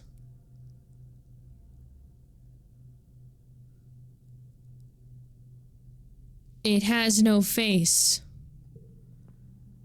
In place of a face or even a head, its body just unzips, revealing a mass of writhing pink tentacles and blinking eyes, pocketed with jagged and asymmetrical teeth. It stands on 4 enormously powerful legs, each as wide across as tree trunks. Clinging to its back and its thick slug-like tail are clumps of lichen that grow faintly in the night. The creature is nearly twice the height of a greenhouse. It's standing on top of a flattened one, the wreckage of lattice and plants all around. Flickers of light from blast rifles and stun gloves light from underneath, and the stench of ozone is thick in the air. You see Anemone and her brother Calm darting in and around its legs with their twins' shocks of red hair. The faceless creature lurches into another greenhouse, oblivious to the soldiers trying to herd it away. The monster left a trail of destruction from where it smashed right through the walls. Smaller creatures are pouring in through the gap and heading towards. They're headed straight to command. You watch helplessly as the hordes of animals storm command, sneaking through torn away panels and smashing through windows. It's too far away to hear the screams, but Governor Usadot is inside. You have to do something. Fight the faceless monster on your own! What the hell? No. Let's save the governor. The smaller creatures are making a beeline for command, slipping into the heart of the colony while the defense squad is distracted. The line of slinking, many-legged beasts run past the much easier targets, moving with easy and almost tactical purposes. Whatever's happening, you have to stop them. The scene is in command and chaos. The blast doors that would have protected the bridge from depressurization in space are held by a mound of corpses, both human and animal, and inside you hear Governor Usadot screaming for someone to help her. Yeah, man? Oh my god. I need to get 20. No, I need to get 10? No, 20. I need to get 20.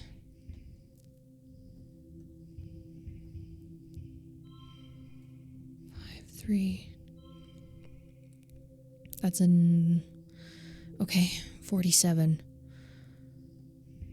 4, 4... 4, 4, 2...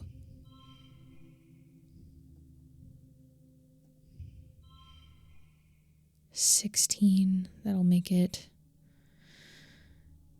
No. Redraw. Yep. There we go. That might work better. 2...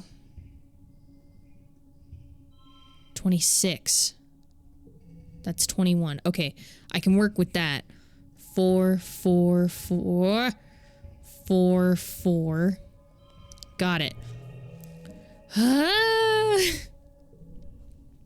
You beat back enough beasts to help Yusadat escape the bridge. As you shelter under a meeting room table, you hear horrible noises from the rest of the ship. Metal screeching, that terrible abomination roaring, the sounds of creatures outside tearing their way through the hallways and trashing everything.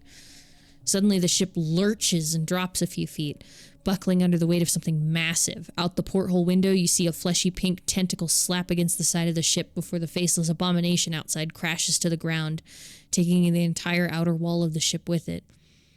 Yusadat sobs quietly into her hands in the sudden silence. You wait for a long time until Congruence gives you the all-clear. The council calls an all-colony meeting to face the aftermath of the attack. In the oppressive gloom of glow, you gather near engineering with the other survivors. It's one of the few buildings still standing. The corpse of the Faceless still sits in the caved-in wreckage of the stratospheric, spilling its flaccid pink tentacles from the horrible zipper-toothed maw. It's already beginning to stink. Governor Yusadat takes the stage and thanks you personally for rescuing her during the attack. Because of her bravery, the colony still has its leader. She acknowledges the bravery of the defense squad, citing the heroism in finally taking down the Faceless. Only it hasn't gotten away from them and stampeded right into the stratospheric. If only it hadn't gotten away from them. At least they stopped it before it got to engineering, as it would have activated the reactor and left a crater the size of an asteroid impact. Geoponics is gone. The greenhouses and destroyed fields trampled. After a year of suffering, starving, and only barely scraping by, you're not just back to where you started, it's worse.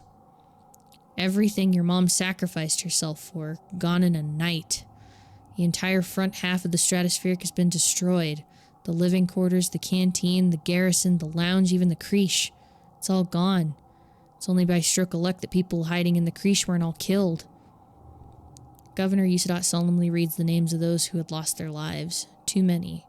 You all stand for a moment of silence. You feel the weight of a loss like a blow to your chest. Anemone and her family cry out when her brother Calm's name is called, and their quiet sobbing continues through the silence.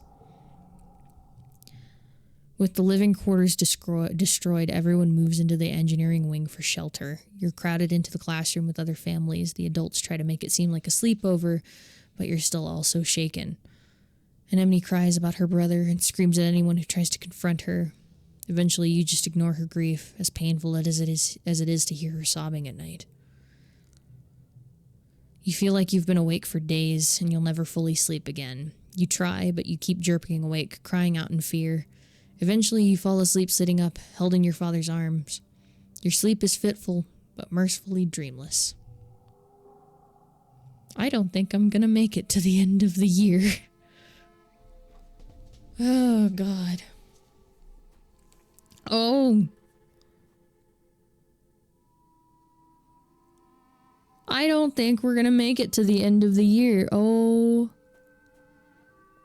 Oh my God. We're not gonna make it. We're going to die. We can't forage. Huh? Engineering is crammed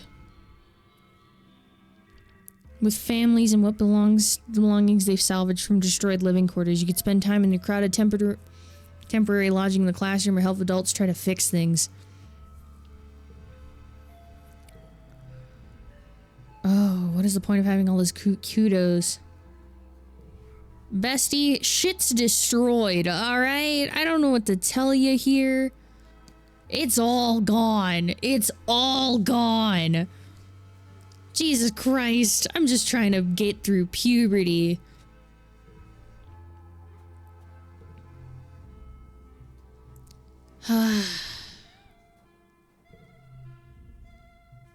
I wonder if we're ever gonna find, like, alien tech. Wouldn't that be cool? Fuck you, man. I'm even mad now.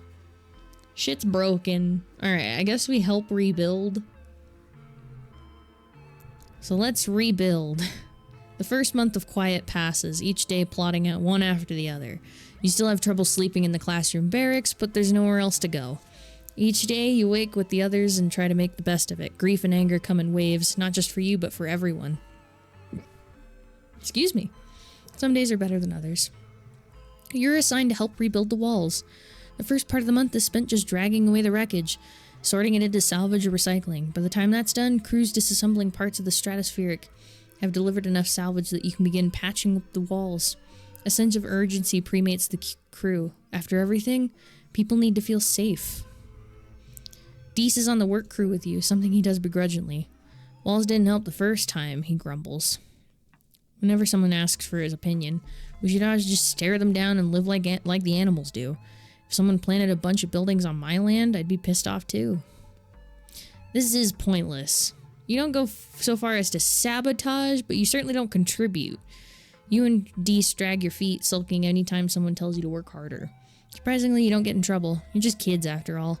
No one expected you to get back to work right away after a huge trauma like losing your home.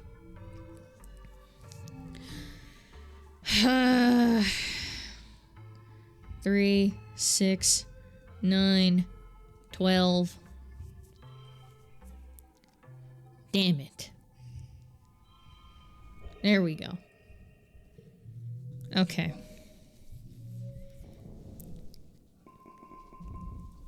So we're tougher now, and we have some organization skills. The sun's finally dawned again on your birthday. You wake early and climb to the top of the engineering to watch the sun's watery rays break the horizon as the wormhole recedes into the sky. Dawn should represent hope after a long period of darkness, but this light only fully reveals the extent of the damage to the colony. You've been having trouble sleeping like most people. It's hard to find rest, crammed into a classroom with all the other kids and their families. And every time you close your eyes, shake your head to clear the memories. You pull your blanket more tightly around your shoulders. Not your blanket. That one's gone. And you stare out at the sun rises on the horizon, meager and sickly. Hey, kiddo, you hear as your dad comes and sits down beside you? Was looking for you. Nice view, huh? At least we got a rooftop patio out of the deal. He laughs at his own little joke, then sort of trails off with a sigh afterward. He pulls his arms around your shoulders and you sit in silence for a while, watching the sunrise pick out all the broken glass littering the fields, glimmering like a field of stars. Neither of you really know what to say. It's clear your dad feels like he has to give you a pep talk, but there's an oppressive nature to the silence that makes it feel impossible for either of you to start. Eventually he just sighs and his shoulders slump. I know things are pretty bad right now, he says, squinting into the sunrise. It sounds like it's taking all the effort not to cry. But it'll get better. It has to, right? You're not so sure. At least your mom wasn't here to see this, he mutters. That's the silver lining, I guess. Yeah, man? You watch the sunrise together for a few minutes. After a bit, your dad musters up a brave smile and pulls out a little box with a piece of gardening twine. Happy birthday, my little rutabaga, he says.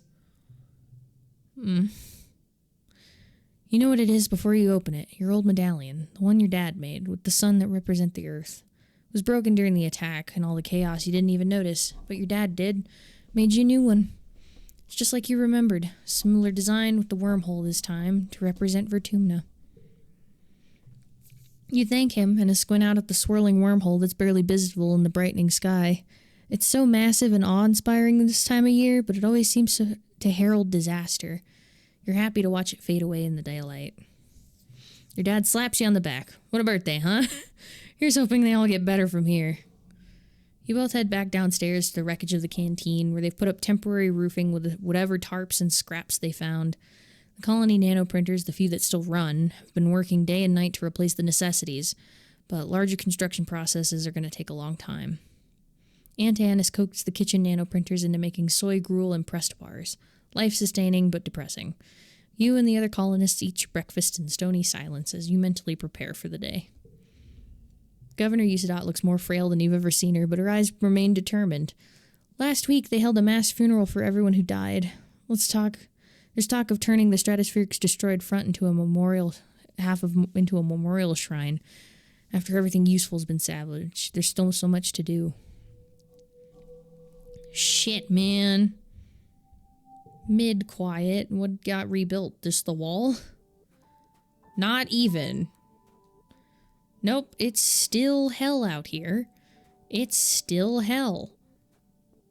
Okay, I guess we're just gonna rebuild until I get stressed out again.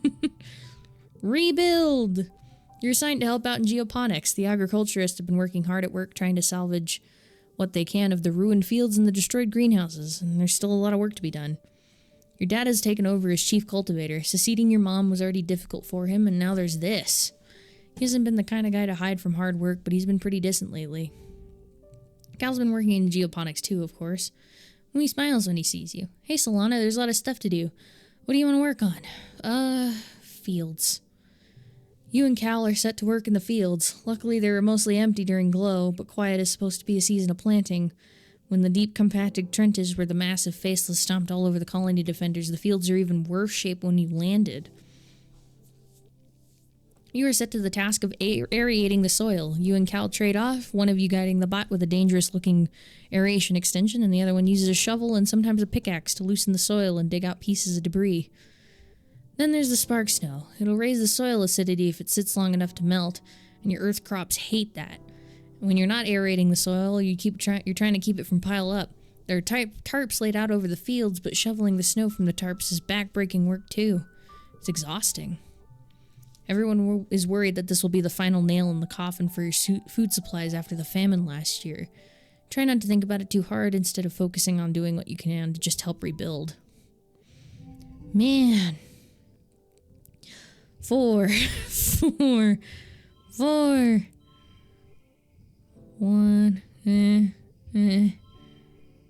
1. We got it. Yay. More organizing. Good lord. You're eating in the mess tents when you hear something rumbling. Stop. What else could go wrong? You begin here shouting from outside. Someone runs into the tent. There's something falling from the sky, they shout. It's on fire!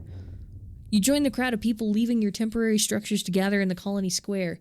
People are squinting up into the milky quiet sunlight, pointing and gesturing wildly. It's impossible to miss the thing hurtling towards you from space, like a great big ball of fire coming straight for you. Is this it? Is this the end? After all you've been through, a meteor's gonna land in the middle of your already ruined colony and kill you all? The heliopod. The Helios lands in age 18. Mars grabs your shoulder. It's another ship, she exclaims. Look, look, it's another spaceship from Earth. Excitement ripples through the crowd. Could it be? You stare up, unbelieving, at the rapidly approaching ship. The flames of its entry into the atmosphere dissipate, but a thick column of greasy black smoke trails behind it. Soon you can hear it whistle in the ripping through the atmosphere at terminal velocity. That is not a controlled descent. It's an enormous ship coming at you way too fast. The ship's reverse thrusters fire, trying to slow it down so it doesn't smash into a billion pieces when it hits the planet. Everyone scatters to take cover. You crouch behind some rocks, throw your arms over your head, and squeeze your eyes shut. You hear the massive spaceship touch down in geoponics, plowing through the fields and grinding over what was left of the greenhouses. You're thrown into the ground from the force of the impact as shrapnel and small rocks zing past your head. Grinds along some roaring monster, cutting a great scar through the colony and kicking up an enormous cloud of dust. Finally, the ship comes to a creaking, shuddering halt. Didn't they have, like, stone and shit they needed to worry about? Also, my phone is ringing. Hang on 1 second. I'm gonna go grab it. It's all the way over there. Ruby, you gonna help me find it?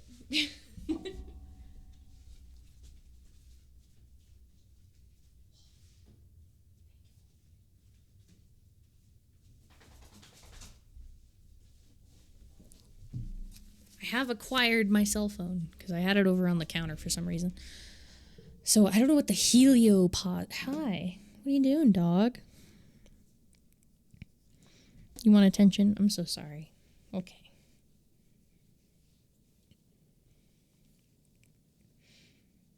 A pupper. Where's puppy? Okay. You and the other colonists carefully crawl out of your hiding places, coughing and rubbing your eyes. The new ship is half buried and obscured by dust, but you can tell it's from Earth. You squint out and stenciled lettered, heliopause. A hatch opens on its side and silhouettes begin to emerge. Silhouettes with guns. Soldiers march out of the dust and quickly surround all of the remaining colonists. More soldiers form two parallel lines from ship to square. Their guns in parade rest, and a lone figure strides down the center towards you. Greetings, fugitives of Earth. What? The man says, spreading his arms wide. A dismayed murmur ripples through the crowd. The adults exchange significant looks. Chief Engineer Instance tries to slip out of the crowd, but she's stopped by the line of soldiers. The man smiles. He has a broad, easygoing smile that doesn't match the threatening aura of the soldiers, nor the smoking ruin of the ship behind him. I am Commander Lum, he says proudly, as captain of the heliopause. Tits? Oh, I think he might be evil, Des. I think he might be evil. He might also be a cop. I think he's a cop. He is a cop. As captain of the heliopause, I have come to render aid and bring you to justice. I can fix him. Oh my god.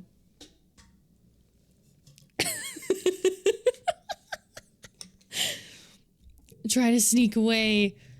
Rebellion! The heliopause soldiers have colonists surrounded. They shove you gently but forcefully back into the crowd. Play with your holopalm. Well, you may be stuck here, but we can make you listen. You tune out of the pomp and pointless adult talk. Yada yada, Governor Usadot knew the ship was coming, blah blah, what?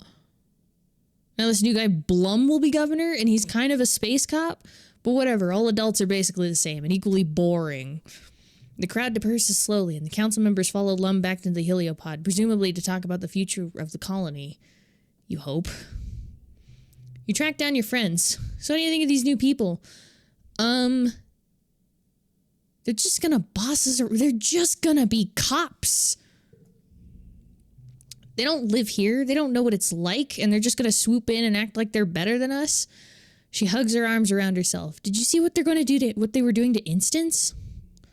The entire colony, now twice as many of you, sets to work on salvaging the wreckage of the heliopause, tearing it down and combining it with the stratospheric's remaining engine section. Spirits are high, though the new colonists from the heliopause aren't like any people you've met before with their uniforms and weapons. They're more like an invading force than a rescue. You aren't sure what this means for the colony or for your future. Rebellion! It's late quiet now. I am concerned. Oh, it's an ad. Oh. As the dust settles, you rebuild your colony around the new ship, the heliopods. The new arrivals, soldier mainly, are aloof at first. Many see you as fugitives. I'm gonna wait until after this ad to continue. Mainly just to look at the art. And I'm loving that it's just continuing to zoom in. It's so fun.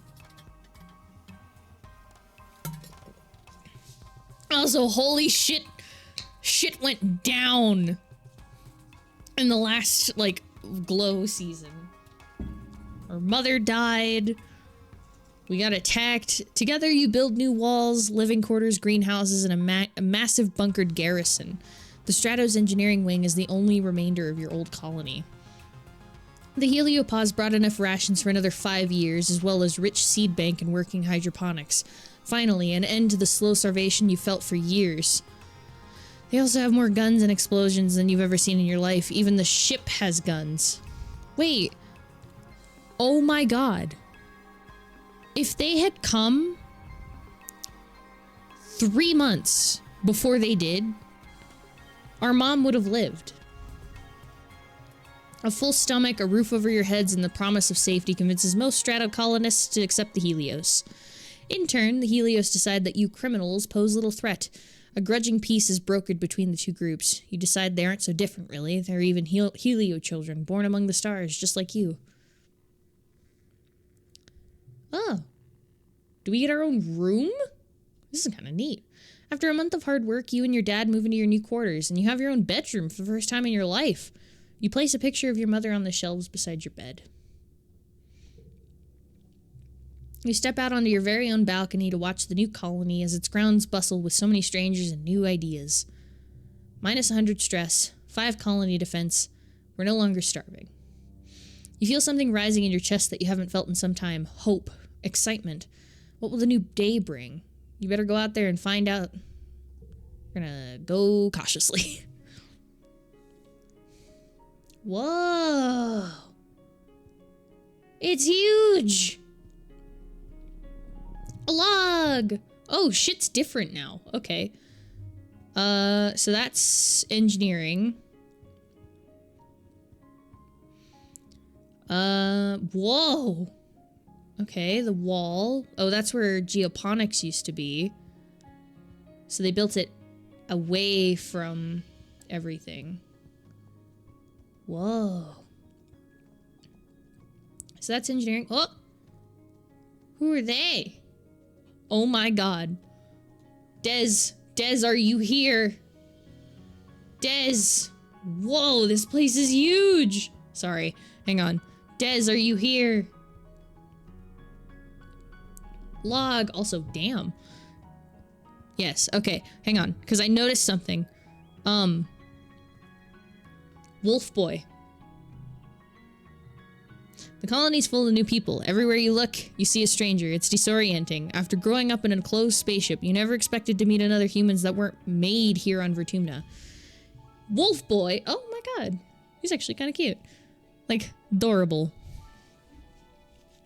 Adorable. Wolf boy! You bump straight into one of these new people while you're jogging through the colony. Oof. He laughs and holds you steady, brushing the imaginary dust off you while giving you a wide fang smile. Hey, it's one of the kids from the heliopause. You think his name is Rex. Hey, what's up? What? You play it cool, give him a little nod. Then you notice he's wiggling his dog ears. They really can move independently. Pleased to meet you, he says. I'm Rex. Oh, so his dog ears are the augment. We can already flirt with him. Already. We just met this kid. Rex puts a hand on his cheek, looking cute and lost. Since I'm new here, do you think you could help me find the construction yard? Thought I might apply for a job there. For you, anything. Oh my god. Do I do it? Do I click it? Do I click it?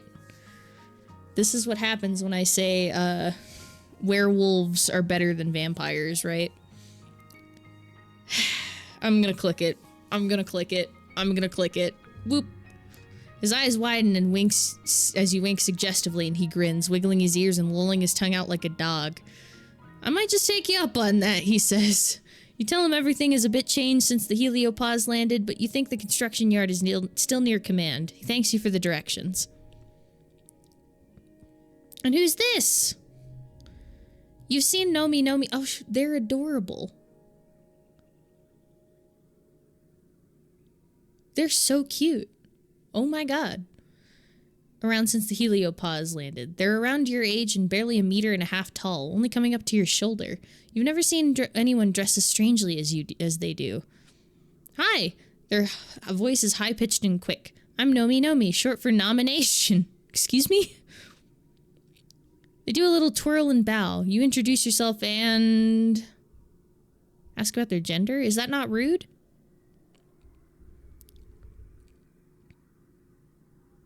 Their outfit. Oh, this old thing? I designed it myself. A Nomi original based off the outfit Lavandula Starlifter wears in the 3rd season of Turbo Girl Hyperjet Transform when she has to work undercover as a lead single of an... That's a lot of info. They stick their leg out. I only changed the bottom part, and of course I have to wear my gaming gauntlets. I call them gaming gauntlets, but they're really EnviroSuit gloves that I modded so that I could play holo games through them. Do you like games? My faves are Laser Fable and Digger Dog. Laser Fable is so much more fun now that we can play outside with room to run around. So what kind of holo kids do Strato kids like to play? Nomi stops to catch their breath, winded after their extended outburst. let's calm them down. They take a deep breath. This is going to hurt my throat. I can feel it already. Yeah, sometimes I get it carried away, they say with a grin. Rex says my superpower is boundless enthusiasm. Personally, I wish my superpower was being able to fly, or go invisible. Or like being able to eat as much as I want, or make the food go into somebody else's stomach, not mine. You have some really good food here in Vertumina. You know, I really like the... Oh, right. Nami pauses as you give them a look. Deep breaths. Okay. Goodbye.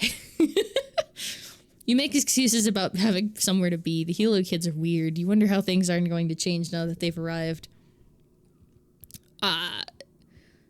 As we do... Oh, who the fuck? Who the fuck? The garrison. The Helios have replaced the old garrison dojo with a huge underground bunker. It's much larger and better supplied and abuzz with activity. Soldiers drilling, weapons being cleaned and inventoried, and animals herded into cages for study. You can't believe how many soldiers are down here. It must be the safest place on the planet. Whoa. Who the fuck are you? Who the fuck is this? Why is he romanceable?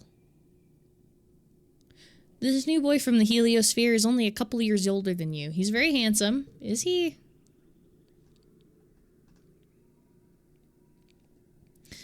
Starved to death when you were 14. Fuck.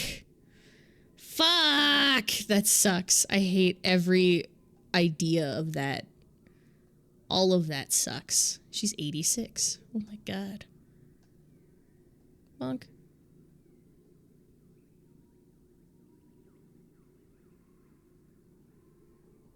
Okay, I don't know. I don't know what that was doing. Nougat. Okay, the new boy, he's very handsome and his missing arm gives him a heroic, battle-scarred vibe. He stands tall and ready for action even though it's a normal, boring day. The other recruits milling around the garrison give him a wide, respectful berth. He sees you staring and gives you a curt nod. My name is Vase, Lieutenant Olivatius, he says, considering you a glint of challenge in his eye. And you are... How do you introduce yourself? I'm into science. His expression doesn't change. Is that right? He says, with an air of a boy who's hard to impress. Nice to meet you, Solana. I hear it's been a rough couple of years for the colony. Lucky thing our holopods came just in time. Nah, it didn't. It didn't, though. It was 5 months late to a year late. Don't worry, we have some of the best soldiers, the very best. We'll keep the colony safe.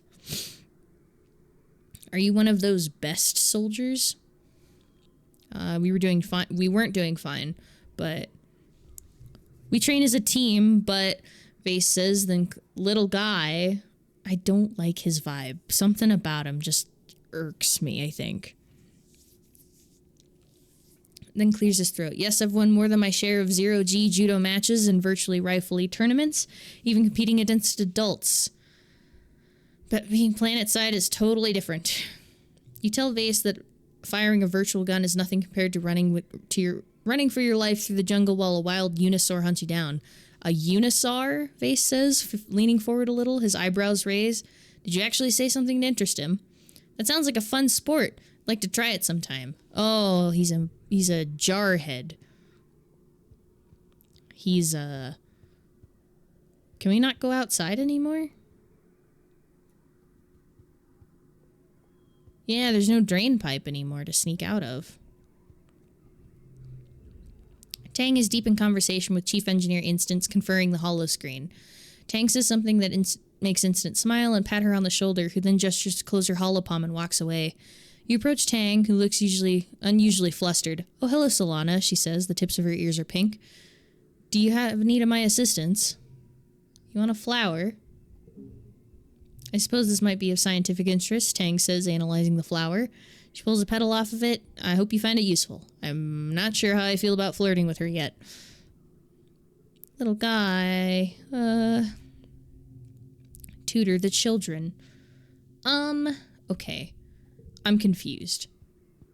Let's go look. Cal's over here. I think he's fine. Are there any good DILFs? Let's see. These are children. That's children. There's our dad. There's our dad. I don't know if he counts. Pass. We got Lum. He's 30. Which you said titties, so that maybe? Smash. We've got Hal. He's dead, by the way. He died 3 years ago? Ish. But he's there. We've got Mr. Tonin. He also died. Pass. Okay, pass for the Professor Hal. We've got Tonin, whose full name was Melatonin, funny enough. He died. We've got... I don't know if he's a dad, but he is a man. He's got arms. Oh, and then we have Mars's parents. Smash? Okay. I assume, was Rhett the Smash, or was Tonin the Smash? And then there are these two. There's Al, Rhett Smash. There was Al, who's one of Mars's dads. And then we have Bernie, who is the other one. Al Smash. And then we have Bernie, who is Mars's other dad, Bernie Smash. So yes, to answer your question, there are some DILFs. Oh my goodness. What is this? What is this? Oh, command. View the notice board. Sufficient. Security range is orange. Strongly urged to stay indoors. Please note that we'll be hosting our annual festival. So Lum is now governor. Seek is still command. Rhett is still the garrison. Very limited amount. Yeah, considering there's like 200 people here total, and there's like 4 smashable DILFs, I feel like that's a win. Oh, there's Dees. Oh, we can leave. It's just right here for some reason. Whoa. Oh, okay. I thought we could leave. I'm trying to think of what to do now. It's like I'm lost a little bit. Oh, we can talk to father.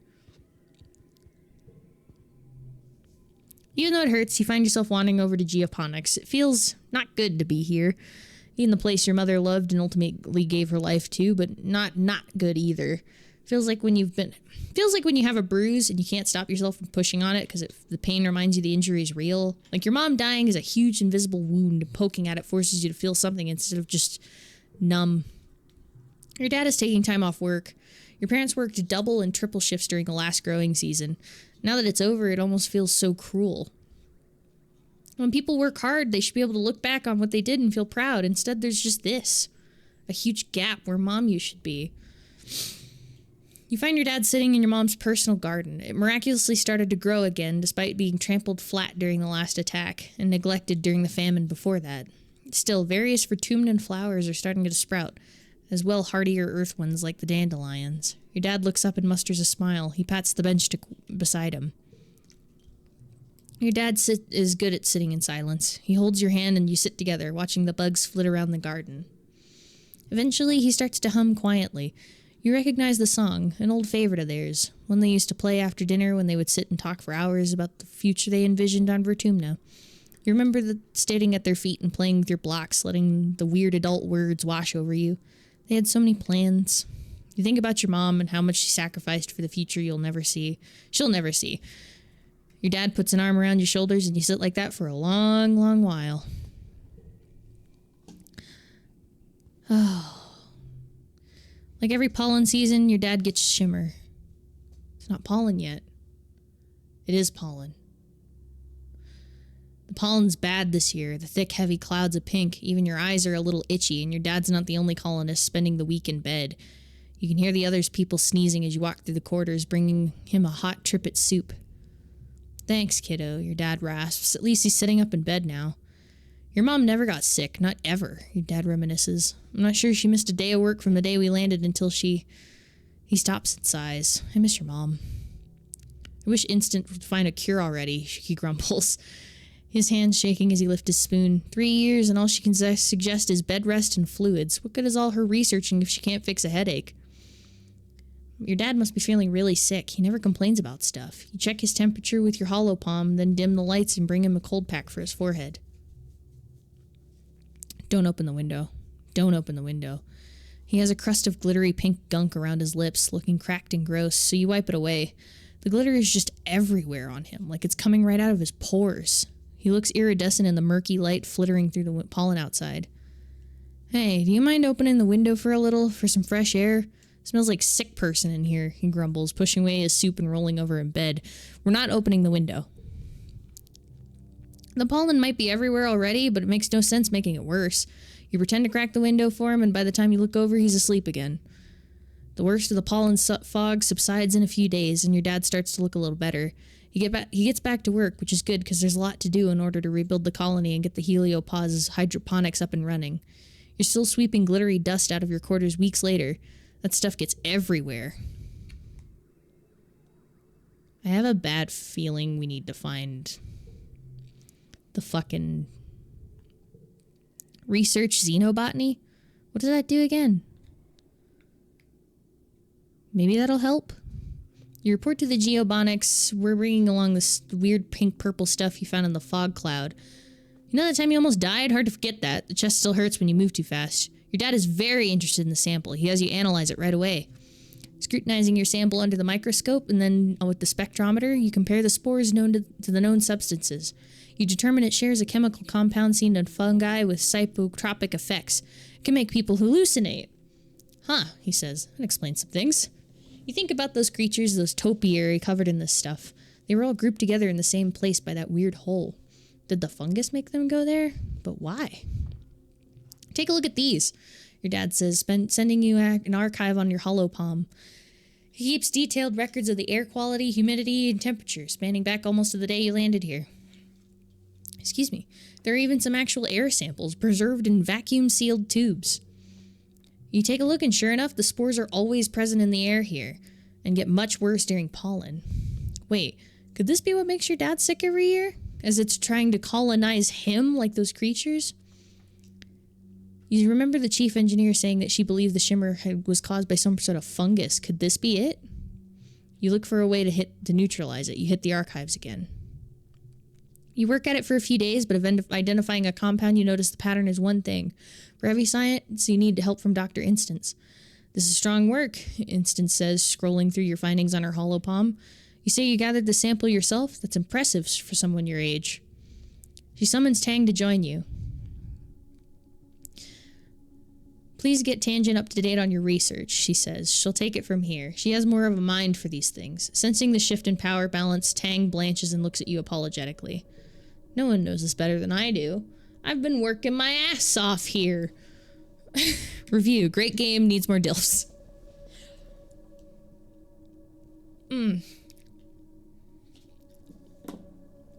God. Hang on one sec. My jaw locked.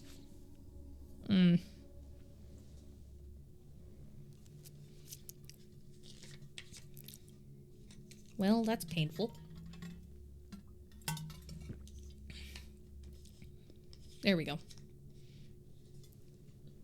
Nope, I lied. I don't know why it does that. I feel like I need to go talk to a dentist. I'm not passing judgment on your abilities, she says placatingly. You clearly know this research well, and I can find nothing wrong with your methods. Still, something this important and dangerous should be done in more controlled conditions. Tang has been scrolling through your research. This is good work, she agrees. But this is a medical problem, not a gardening one. We're already studying the shimmer, so think that this is combining your research with ours. The corners of her mouth twitch up. The most of a smile anyone can usually get from Tang. I'd like to work with you on this, actually. I can't believe you got all this from just a sample. Instance nods, dismissing you both. If you'd like, Solana, you can stop by the lab later to check on your progress. Ah, my fucking jaw.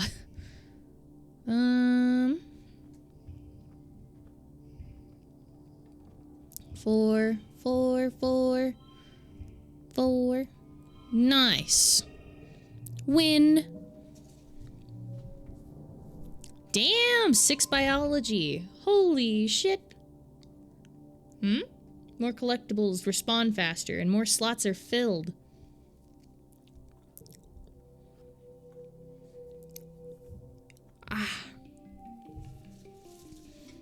New perk. More collectibles. More collectibles respawn faster and more slots are filled. I don't know what that means, kind of. At least I don't think so. It's Wolf Boy. Are these two gonna get together? Is that what it is? Because we've got... Can you believe Usadot? Mars sneers, tapping away at her hollow palm. She's washed up old bureaucrat who has no idea how to lead in a crisis. She's totally given up. She's just stepped down so someone can actually get things done. Here you go. The right angle, I can see my face in it. Beautiful. Okay. Hi. Rex, build something. Engineering for hugs incoming. Rex hasn't gotten used to life on the surface yet. You remember your first year. Vertumna seemed so enormous, so full of dangers and mysteries. Rex still has that slightly bewildered look on his face every time he walks outside and the sunlight hits his face. It's so bright and warm. Hugs. Oh. Rex throws his arms wide. Coach, I'm open. He laughs, catching you as you throw yourself into his arms. He spins you around and growls into your neck,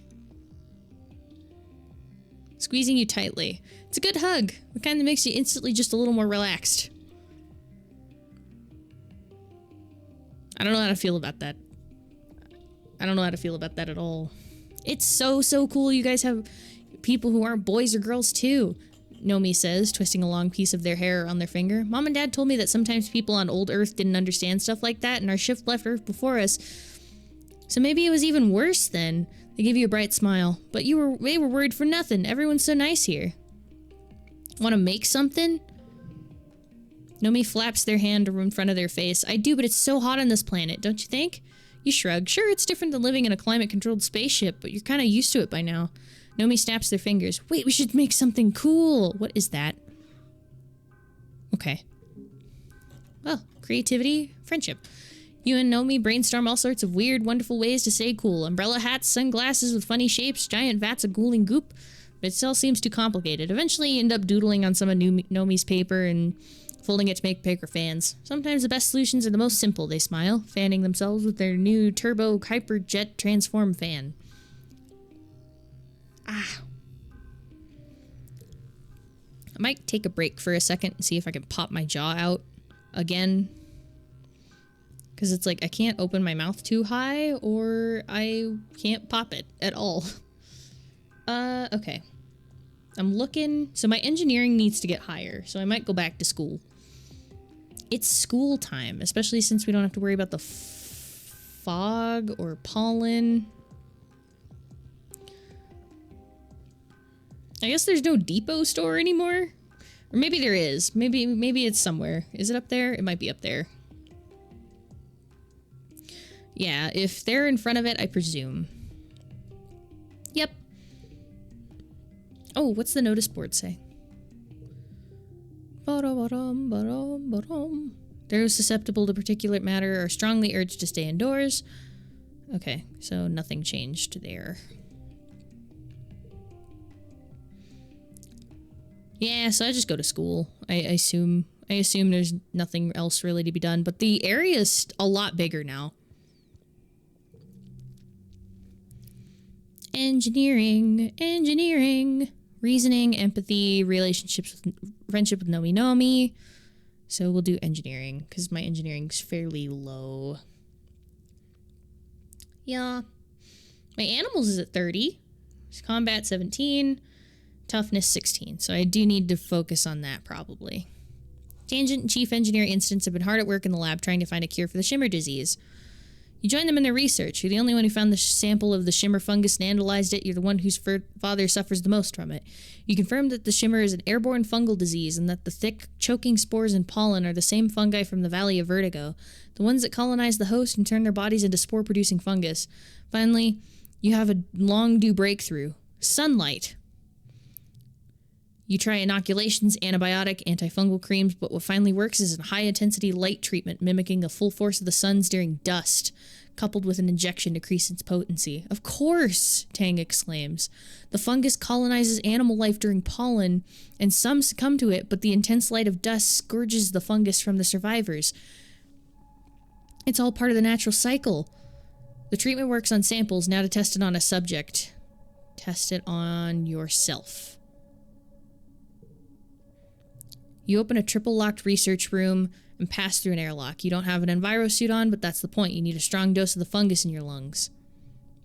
The small room is filled with the shimmer fungus. It's growing on everything. The floor, the walls, and on lumpy shapes that are some kind of biological matter once. Now it's all fungus, violet and shiny. You breathe deeply, marveling in the feeling of soupy, dangerous air. Tang watches safely from behind the thick plexiglass. You can't tell if she's jealous or impressed.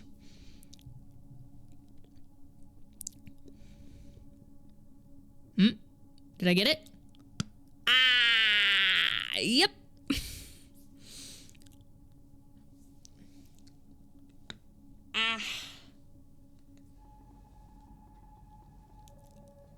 I got it. Nice. Next, you slide into the light therapy machine to bask in the nice warm light for a while. You even have a nap.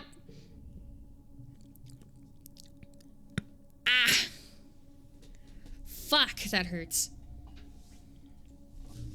Ow. Dr. Instance takes your vitals and runs a sample of the fluids through various machines. She's excruciatingly thorough, but after a few days she concludes that the treatment is a success. You still carry a high fungal load, but the effects have been nullified by the light therapy. Help Tangent cure the shimmer disease! Remarkable. Instance says, now over your findings. Now that we have a frontline therapy, we can begin treating the population to prevent the fungus from taking hold. She looks over at Tang. Solana's discovery will be the great help with our other research. You might expect Tang might be cross that you got the credit, but she nods, looking pleased. You're just thankful that no one was killed, not your father or everyone else. The colony is safe from the shimmer. Ow. Why? And I still gotta learn. God damn it. 4. 4, 5, 5, 3. Let's go. 5 engineering, 2 reasoning, 15 stress, and apparently I'm better friends with Nomi too. Good for them. But we've cured pollen, apparently. You spot Tang sitting on a large boulder outside the lab. She's eating a pressed soy bar ration with determination, alternating bites with huge gulps of water to wash it down as quickly as possible. What are you doing out here? She stops her grim work long enough to acknowledge your question. I hit the limit on the number of consecutive hours they'll let me work in the lab, she says, so I'm taking a break. She's mocking air quotes around the sentence. How dare! That's what I said. They think they just can boss me around just because I'm younger. She scoffs. I'm smarter than any two of them combined. Ugh. Tang groans and rubs her bloodshot eyes. I just want to work, you know? It's so frustrating to be deep in the zone and feeling like you're just on the precipice of a discovery, and then someone tells me apparently that my genius is taking too long. I want to tell them to treat me like I belong here. I want them to treat me like I belong here, the way Dr. Instance does, Tang mutters. She actually respects me. They're just jealous that she likes me more. Tang slides off the boulder, and you see the color bleed from her face as she stumbles into you, nearly crumpling to the ground. Oh, she grits out, leaning over the dizziness. I thought the nutritional uptake of that bar would be quicker than a real meal, especially after taking into account the time required to walk to the cafeteria. She tails off, realizing she's clutching her jacket, and pushes you away. My apologies, she says, brushing herself off. I am regrettably, it seems, only human. She scrubs her hand over her face. Ugh, sometimes it feels like I'm a prisoner in my own body. Like I can feel myself trapped in it. This stinking, sweating bag of meat and bad impulses. Stuck with the burden of keeping it alive every day for the rest of my life, and her voice breaks. Are you crying? Tang scowls and wipes her eyes angrily. Reflexive lacrimation is an evolutionary response to emotional and physical stress, she snaps. In other words, no, I'm not crying. It's just this resentment of my physical form. It reminds me of when I was little and instant used to genotech to give me this body, the right body. Only this body's wrong too, she adds quietly. It's right in a lot of ways, but it's still imperfect. It's still human. Is this trans tangent? If you were an AI, everything would be more simple. I could just do my work. I could just do what I'm good at. No messy biological functions, no emotions, just clear and beautiful purposes. I hate this, Tang sniffles. I hate feeling like this. I'm here to listen. Tang manages a watery smile as she wipes her eyes. Thanks, she says. I apologize for being all wet on you. Won't happen again. Learn tangent more. She wipes her eyes and straightens her jacket, then takes a deep breath and holds it for 10 seconds. Her eyes closed. By the time she opens them again, she looks ready to go back to work as if nothing happened. You admire Tangent's determination, but sometimes you think it might come at a price. So she's... good for her. So she's in the middle of rebellion and loyalty. Science doesn't pick a side. She's very stoic, very intelligent. Reduced sleep. She likes yellow flowers. I still don't know her birthday. But we're good friends with the siblings. We're bad friends with everyone else. What time is it? It's 2:30. It's 1:05. Okay, I got time. Let's see. We're 15. I might go to 16. Hang on.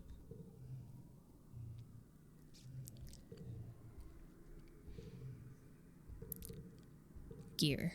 Need perk. What? I don't know. Character traits, friends, memories, friends, maybe? Friends, 3 months. Because the game ends at 19. And I'm probably only going to do one ending. And then I'll just do the other ones on my own. Because, you know, I don't know how long this game is otherwise. Who knows? Hello. It's so cool. Oh, okay. Do you want a log? You brought me a gift? Yeah. It's a log, though.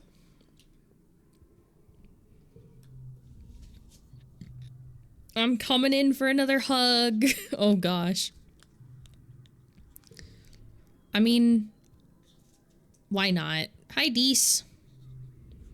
Why bother? Why are we just gonna... They're just gonna come again. It's pointless. Living is pointless. Oh my god, you need to take a chill pill and take these roots. Where'd you find these? Okay. Okay. Let's go exploring a bit. Foraging! I totally didn't look at my stress, but it's high enough that it doesn't matter. Hi. Chief Surveyor stops you and Dees near the depot. Feel that? You can feel some sort of ominous distant thumping, pulsing regularly through the ground. If you stand still, you can feel it vibrate up into your own body, like a massive global pulse. Utopia says, checking out a readout on her palm. I reckon it's naturally occurring, she concludes, but it's giving me the willies all the same. You two better check it out.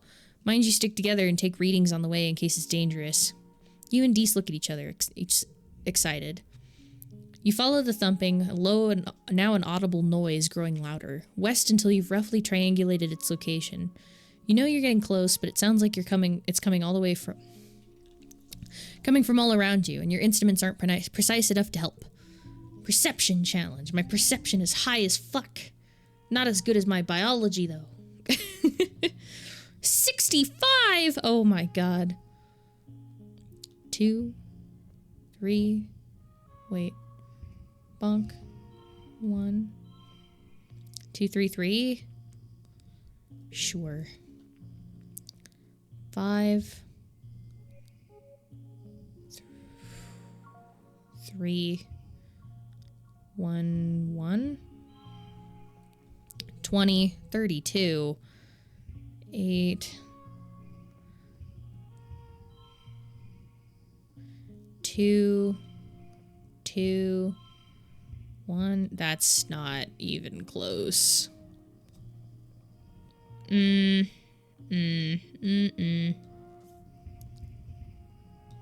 Plus 2 bonus to straights. So 1, 2, 3,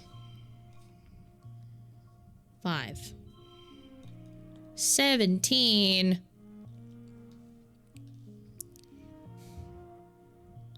Oh. No. Plus 8. 27.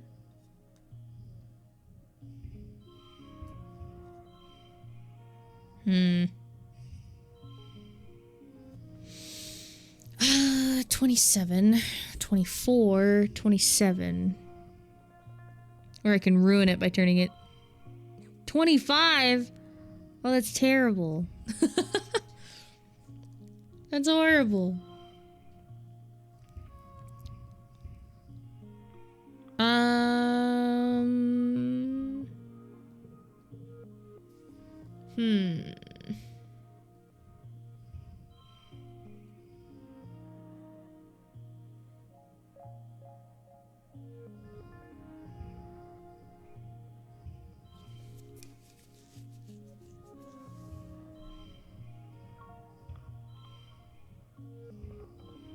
Okay, so it's a plus 8 if I only play 1s or 0s. It's an 18. 5, 8, 5, 2, 0, 1. It's 28. Push through to get it 20. Yeah, let's do it. Nice. Plus 10 stress, unfortunate. What? You find a machine? An ancient broken down machine. Like a small pyramid-shaped building made from some kind of dark stone or bone that looks like it almost grew that way. Except it isn't broken. It's so very old and overgrown it looks like a pile of rubble and roots than a building or engine or whatever it was. Still, a thumping noise comes in from inside it. The vibrations are strong and making your guts feel weird. You don't notice it first, but there's a curious path on the ground moving away from the machine. A line half a meter wide where the dirt is more worn and bare. It heads off in a straight line to the west, or coming from the west. Could animals have made this path? Or is it the thumper itself? Analyze the thumper. Analyze the thumper. Plus 2 in engineering. It's definitely not natural, and on some parts of the thumper you can see you might have been riding it once.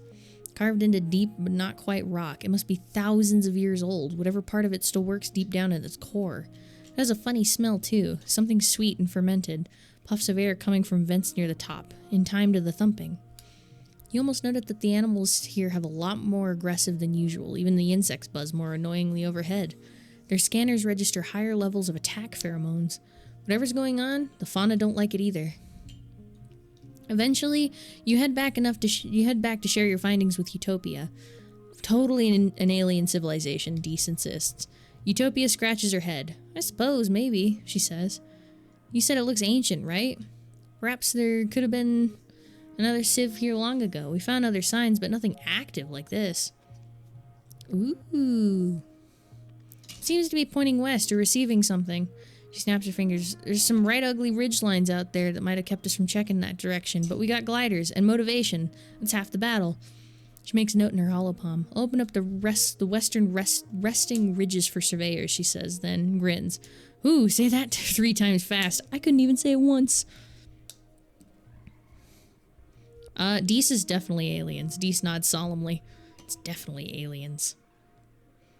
Ooh, engineering level 1. Yeah, we been new. We been new. What do you mean? Oh? Oh, bobber fruit. Bobber fruit. This thingy. It's acting strange. It keeps scurrying up the trees. Oh.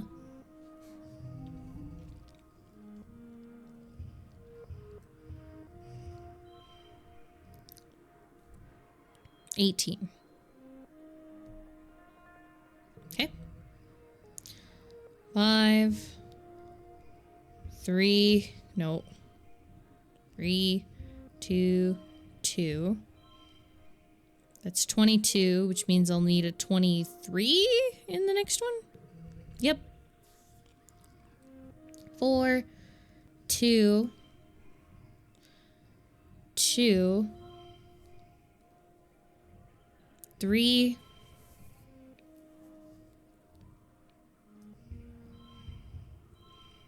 27, 24. First collectible use is free. Oh. Okay, that's neat. Alright. The Viki runs up your leg. Oh, okay, we've seen this one. Alright. You stumble among the Hive Queen. Animals challenge hard. What is that? She's sticking her tongue out. I just realized. I've been kinda... We'll give it a shot. +3 to pairs. 2, 2. 15. Oh god. 5, 4, 3, 2. That's a straight, but it's not a pair. 0. Oh, that's the fungus. I'm not gonna make it. I don't think. Next round. Nope. I am not gonna make it. 5, 5. I need to get rid of my bad cards. I need to get rid of all of them.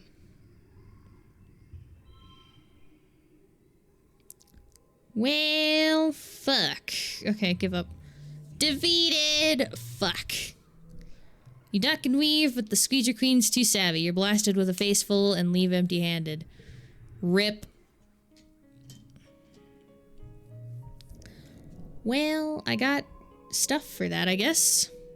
So it's dust now. Oh. You moved. This is great and all, but did we notice we have, like, total vacuum power at the top here? Like, who's in charge? The council are just a bunch of scared adults, like everyone else. If the Helio people wanted, they could control the colony.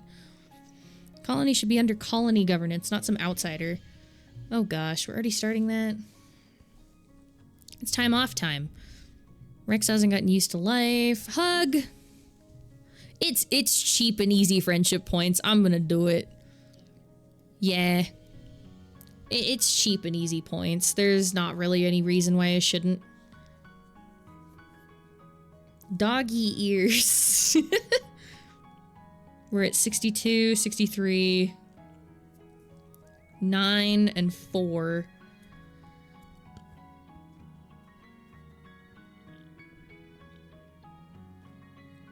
Oh, hello.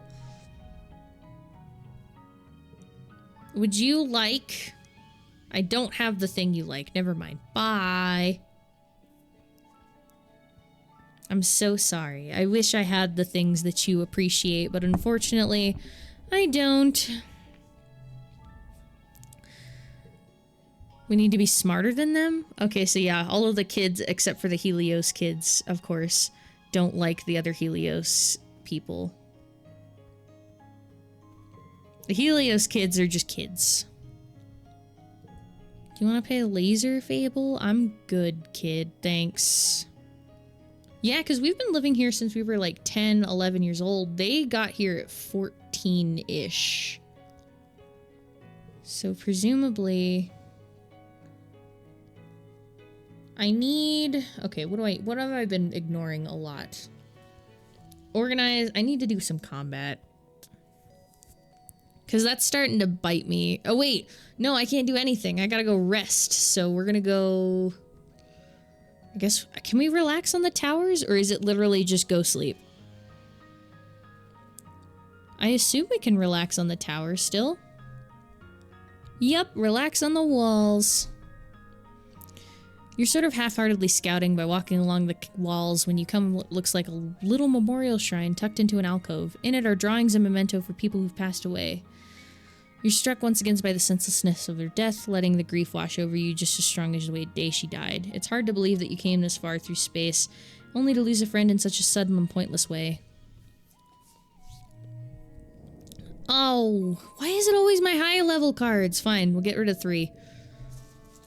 The Vertumnia Festival.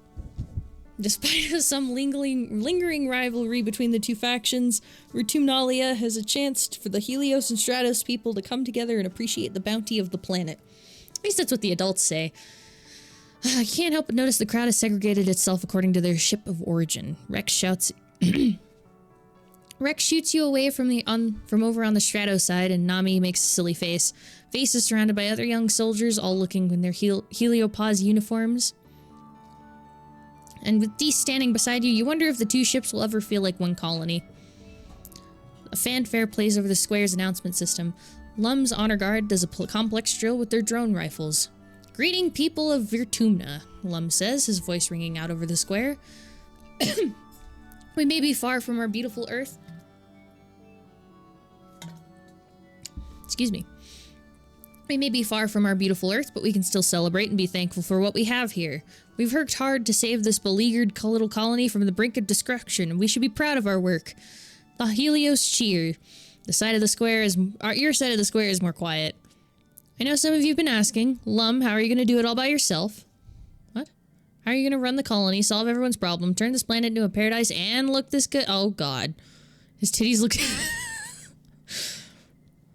Careful, Des. You might have to hold his ego, too. Lum strikes a pose and a smattering of polite applause. Well, I have this answer for you, he continues. The old council has made a lot of bad choices, like illegally leaving the Earth, but I believe in second chances, so I've appointed the original department heads of my own council, Lum Council 2.0.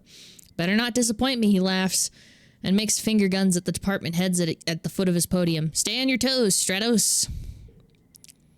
I also want to promise everyone here today that we're going to make Vertumna safe for humans, Lum says. The next time those bastard Xenos attack, we're going to blow them to so many little pieces there won't be enough left to wipe off your boots. We've already got the defenses, he says, gesturing broadly to the new, taller, thicker walls. And we're building homes for everyone, homes where people can raise children again, knowing that our military men and women are keeping us safe. Big cheers from both sides this time. Some of the colonists around you even have tears in their eyes, especially those who lost family in the attack. Lum goes on for a while, lionizing the Heliopause's military strength and casting subtle digs in our failed colony experiment. Finally, the crowd disperses to set up the square for the afternoon festivities, some traditional and some new. Look at him. Why is she angry? What did we do to you? At the tables, Aunt Anne and her kids are setting out the spread for dinner. There's an unimaginable amount of food thanks to Heliopause's huge ration surplus and the piles upon piles of xeno meat from the hunting parties for those who can stomach it. Anne is all smiles, clearly make an effort to move on as Lum mandated despite still mourning her lost son, Calm. But not even the festival's atmosphere can force a smile onto Anemone's face. I miss my mom. Cole hauls a massive tureen of stew onto the table. Yeah, me too, he adds quietly. She should have been here to see this. I think she'd be really proud of how hard we worked in geoponics. The chime sounds to announce the square. Oh, bake off! Xeno wrangling. What do you choose? Trivia?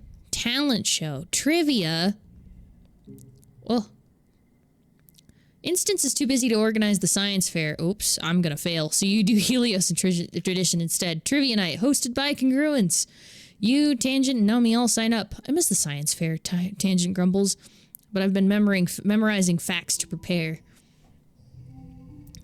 90?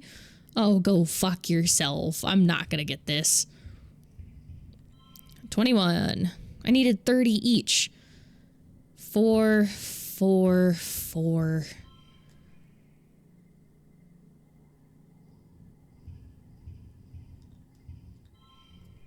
31. And then I need a 38 somehow.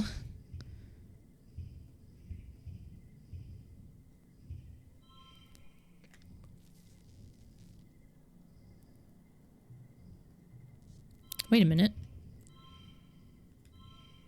That's 34. 34. Hmm.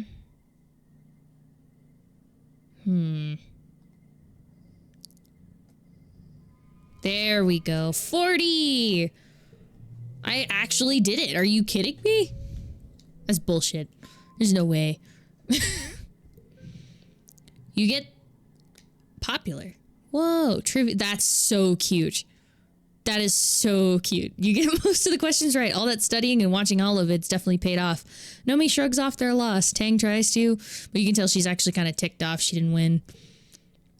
After the festivities, blah, blah, blah, blah, they actually had time to relax. Early dust. Mid dust. Okay. I'm trying to think of what else needs to get done, like, in terms of me. I know my empathy could go up. My organizing needs to go up. Toughness for sure, and combat. So I should do some toughness and combat stuff this week. Rex hasn't gotten another hug. Oh, I got no more hearts apparently from that. Alright. Yeah, I didn't think that could last forever. Oh well. So does that mean... Okay, so Cal is obviously, hey, go work in geoponics. And I'll be friends with him. Is he gonna be work here? And be friends with them? Yeah. Organizing persuasion. Both of those are fairly low, so I could work in the depot. Organizing persuasion. Yeah, let's do that. You heard through the colony. Blah, blah, blah, blah. Anemone won't be joining us today, she announces. Or probably ever again. She told me she's too busy with training and stuff. She won't want to do any more sneaking around. It's okay. She was kind of a square anyway, but we need someone to replace her. So we're gonna investigate the people from these new ship. What were they like? What do they like to do for fun? More importantly, can we recruit them to the FFC? The Secret Fun Times Club. Okay. What about a new governor, Lum? Tang asks. I know he's technically an adult, but he's fairly young. It would be beneficial to have someone with some actual clout on our side. Mars gives Tang a withering look. We already have someone important in the club, Tang, but thank you for your contribution. She crosses her arm and thinks, I mean, Lum's alright. Kinda dumb, but like, you don't have to be smart to be hot, you know? I can't believe Yusadot just let him be in charge. I've listened in on some of his council meetings and they are total chaos. It's like he has no idea what he's doing. On that note, who do you approach to join the club? You need Nami 10, Rex, or Vase. So Rex, probably. I haven't really clicked with any of the Helios kids, but you know better than to suggest an adult. Fair enough. 28. 4, 3, 1. There we go. Damn! Oh, wait, I'm not friends with... Oh, well. I did get organizing, though, which I do need a lot more of, and my persuasion needs to be higher. So, it's not all lost.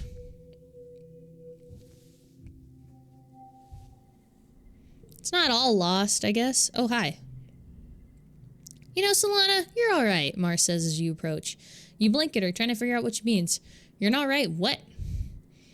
As your stunned silence, Mars laughs and tosses her hair over her shoulder. You are right, she repeats. You actually have good taste, unlike all these other nullheads. Ever since we landed, it's been help with this, Mars, and don't waste your resources on that, Mars. It's boring.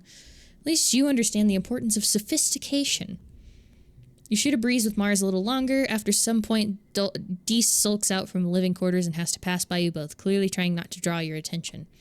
Ugh, where is he going now? Mars mutters to you, then raises her voice so Deese can hear. Try not to get eaten by aliens, she calls out to Deese. If you die out there, they can't use your body for fertilizer. Don't be a waste. Mars, I guess he is a little weird.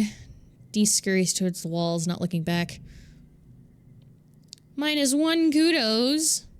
It's not about being weird. It's like he never wants to do anything with us. Doesn't he know he's making himself an outcast? We're all stuck here together, so like, get it together, Deese, you know? Mars looks at her nails. He doesn't care about contributing to the colony, only being popular, or earning kudos, or anything important. What do you contribute, Mars? Mars laughs and puts her hands on her hips. I contribute plenty, you know, and you know it, Solana. People need someone to tell them what to do, don't they? Oh, is she gonna try and be governor? That's my thought. Hi. Hey, Solana, you wanna play? Sure. Do you want a bobber fruit? No. Rick shakes his hand with a smile and gently puts the gift back in your hands. I hate everything I need. I have everything I need, for real. This place is great. 3 squares and all the hugs I could ever need. But I'll tell you what. My birthday is in the first month of pollen, and I love cake if you know how to make one. Oh. So he likes cake. Nice. I think. I need to do strength training. Needs to happen. My strength and stuff are so bad and so low. Defense training is combat, animals, friendships. Lookout is perception, animals, friendship. Play sports ball is bravery, toughness, friendship. So defense training it is. Virtual. Whoa, there's so many people in self-defense training that I have to break out into stations. Virtual space. Cappy area. Smash with things with your fists. Smash. You're a simple woman. Simple pleasures. You want to get absolutely shredded. Luckily, there are tons of things to smash.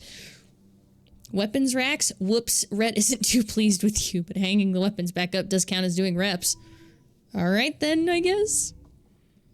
5, 4, 3, 2, 1. What? Oh, okay.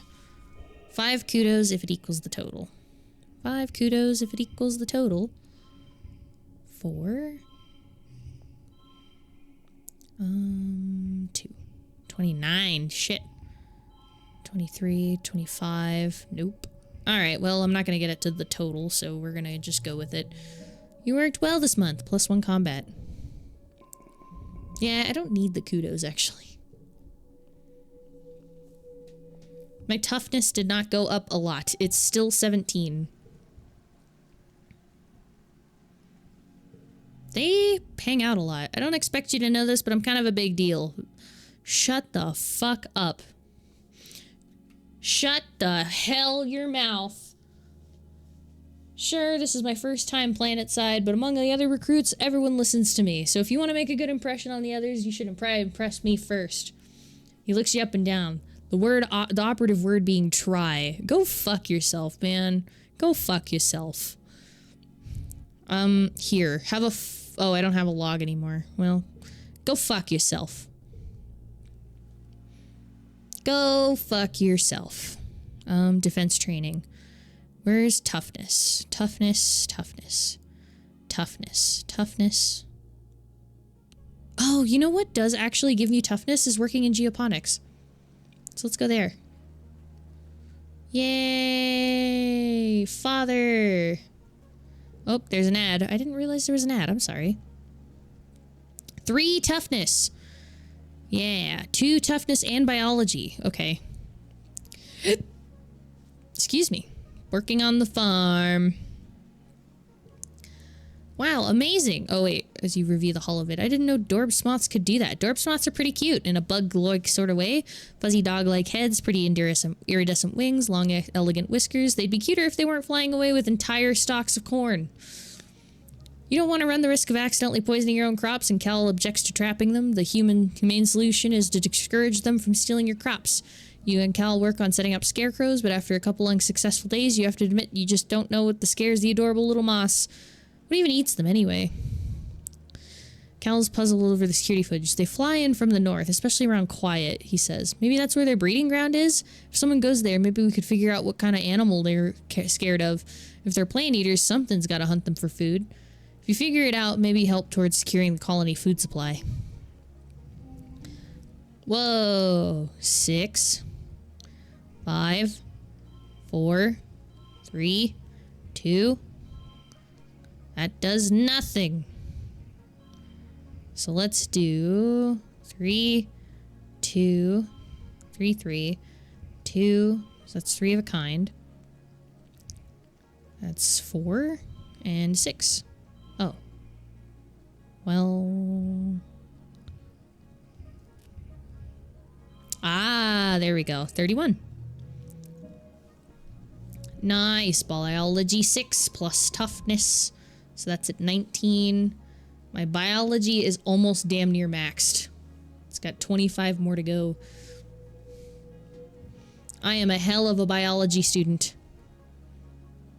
Let's see. Should I go out, do you think? Because I can go to a new area. Maybe I should do that. Hi, kids. Do you want to play? Oh, I do get hugs. Okay, I should just keep hugging him. Honestly, because he's becoming a good friend. He's at 6? Wait. Early pollen. Wait, but I guess it doesn't go as high as it's supposed to? I don't know. I don't know.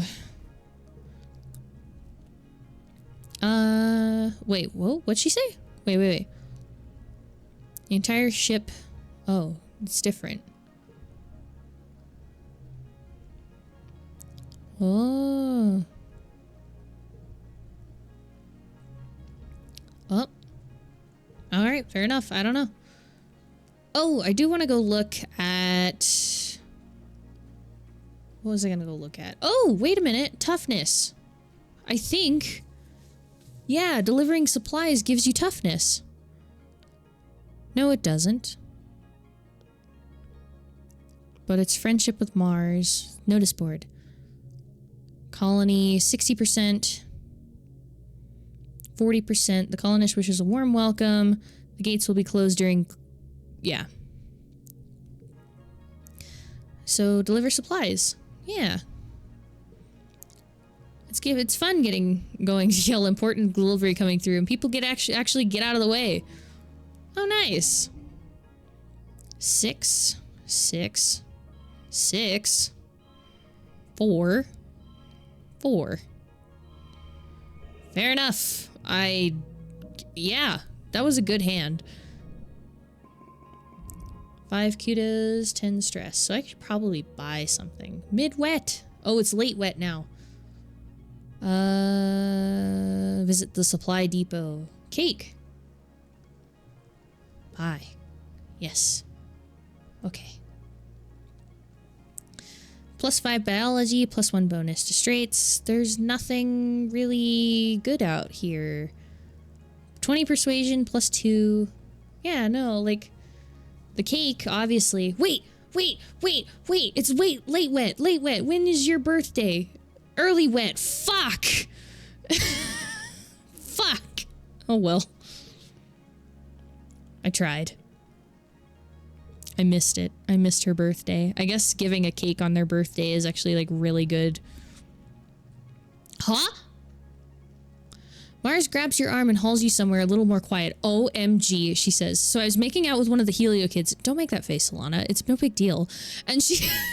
And she said that they're not allowed to use their nano printers for anything except for uniforms? She holds her hand to her chest. Excuse me? No wonder they're so boring. Clothes are the window dressing to the soul, Solana. Good for her, I guess. I got nothing you want.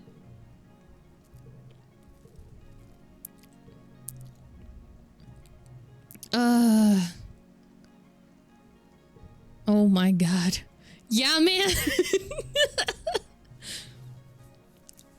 Rex spots you and waves. Well, his whole body at you.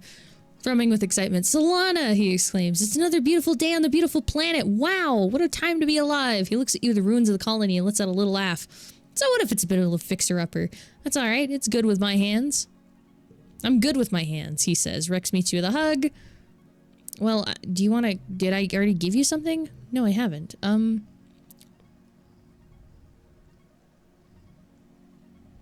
Do you want a bobber fruit? No. I have everything I need. Okay. I guess he doesn't? I should go out, actually, because it's late wet, which means glow is next season. Yeah. Yeah. Where the fuck? I keep getting turned around, thinking that the door to get out is somewhere and not the other way. Yeah, it's up here. Okay. Oh. carefully pick a yellow flower.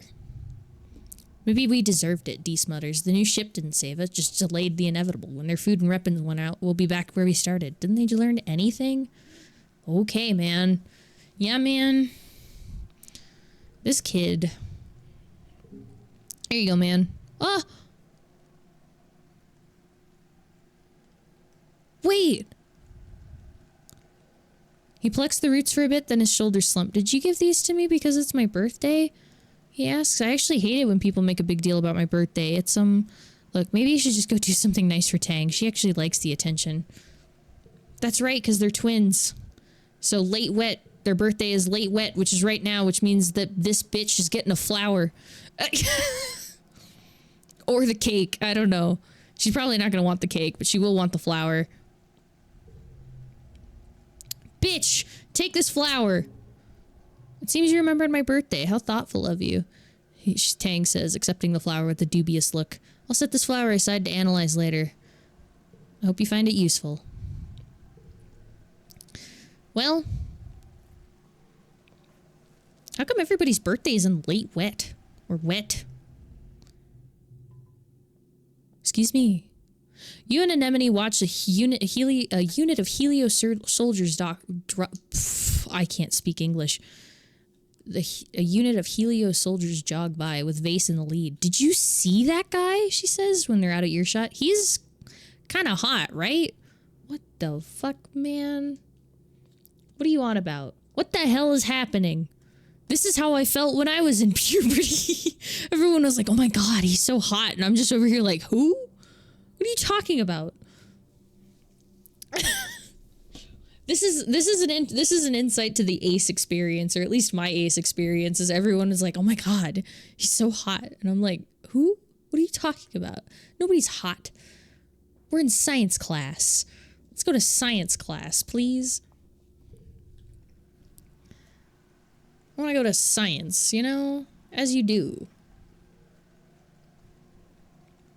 Because what else are you gonna do? Right? Survey the ridge! Ooh, what the fuck?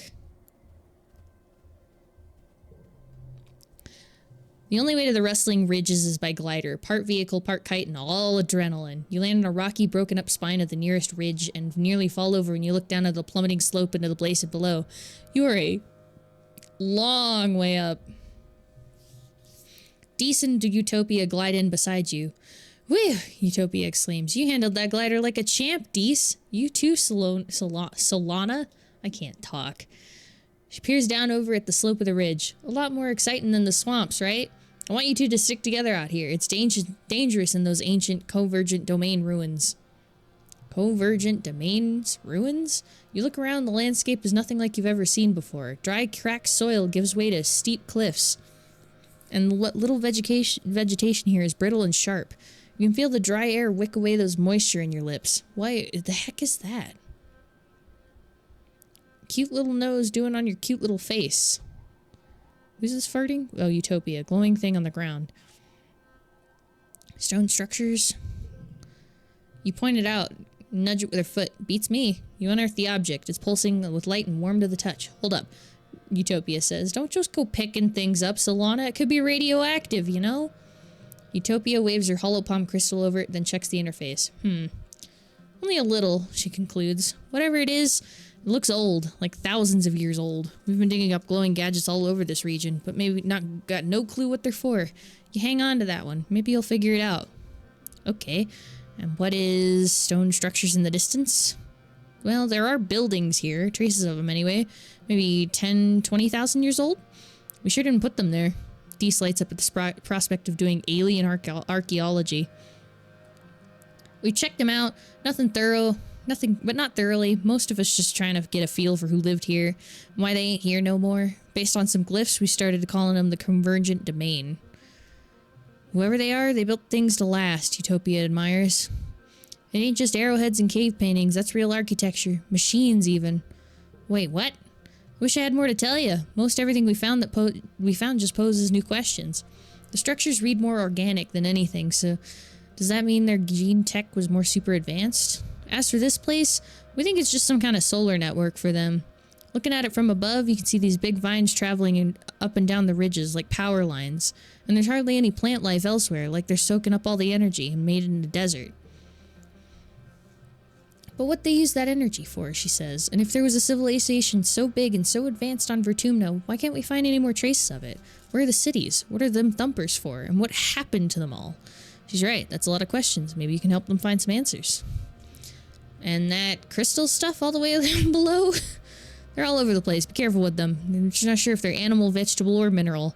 There's a big island of them over there, like a glacier. It covers the whole damn place. Might be related to the convergent domain, but we aren't sure yet. So anyways, those ruins are the main thing we need to survey while you're out here. But keep an eye out for anything else weird. Well, my job here is done. You're all set, kid. Try not to fall off the cliff. Deese jumps back on his glider, too. As usual, he's gonna scout ahead and catch up with you later. The Western Wriggling Ridge. This place is creepy. There's a strange heat. Oh. The mirage effect is very strong. The refracted air makes it look like there's a pool of water on the ground and places waving around it. But something is just off about that illusion. You can't put your finger on it. Why? And my jaw popped again. Ah, there it goes.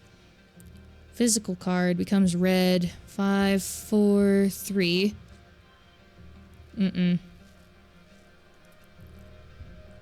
5, 4, 4. 15 versus 15. So I can keep this one if I use it. Yeah, it's best I can do because I've got too many ones. 6, 4, 3, 2. 23. That'll get me 32. It'll be a tough one. 5, 4, 4, 4, 8.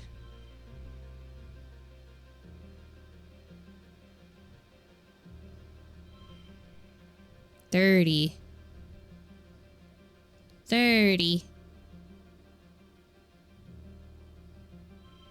Oh, it's red anyways. Fuck me. 5 stress. I can push through. That's fine. Yeah. The faster you move, the faster the mirage disperses. You approach cautiously. As you do, you realize what's wrong with the mirage. It's impossible. The plants are on the other side of the haze are different, not just wibbly-wobbly from the layers of air, but bigger, older, and it's a different time of day, evening, not morning. Then you see her. It's you! Through the heat haze, you see yourself in the distance, walking towards you. You move to the edge of the mirage and peek around it, but she isn't there. You only see her through the heat haze, like some sort of doorway or mirror. You shout, "Hey, you!" and wave your arms, jump up and down. The figure looks at you curiously. You. It's definitely 100% you, staring back at you like a mirror. Your movement seems to disturb the image, which breaks up and fades before you, but it's a regular morning and you're alone again. Weird. Yeah, man. Flower. A flower. What's over there? Nothing interesting there. Nothing interesting there. Let's do this one. A beautiful little locust. Lands on your arm. It calmly washes its face and vibrates its wings.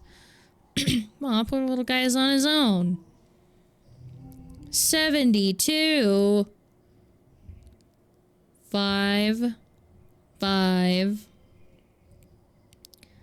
4. That's 20. Unless I do... That's 19. That's a full 20. That is a full 20.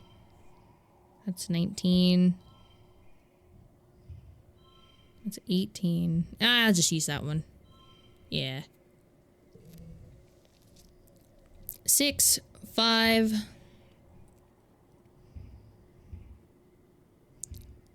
4, 3. It's 22. And make me get 34. Not sure if I should do that, actually. 6, 4, 5. That's 24. Make me need a 30, which I can do a 30. 5, 5, 5, a 4, and a 2. Oh, I'm 3 short.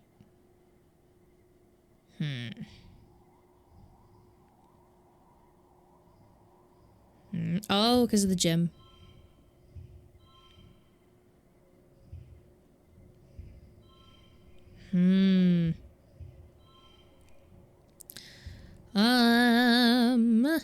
Let's see. I should throw that one on there. It's 3.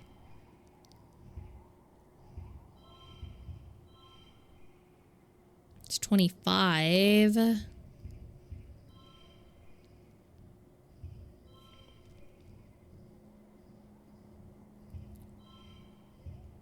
27. I could push through for 15 stress. Oops.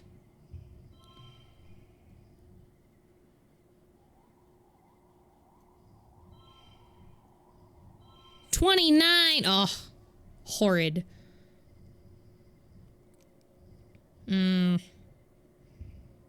Ah, there we go.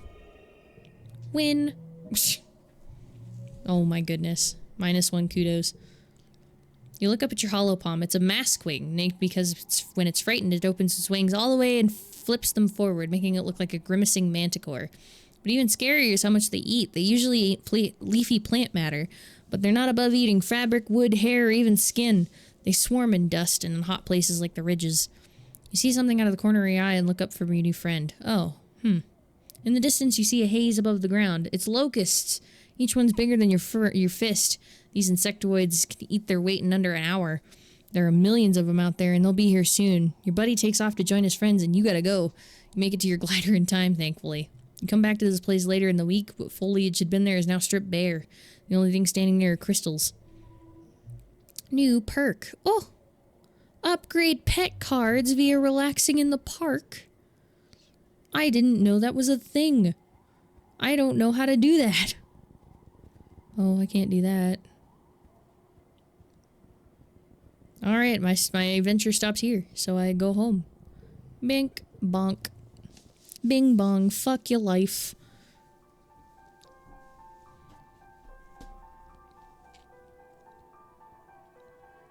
I said that and my game crashed.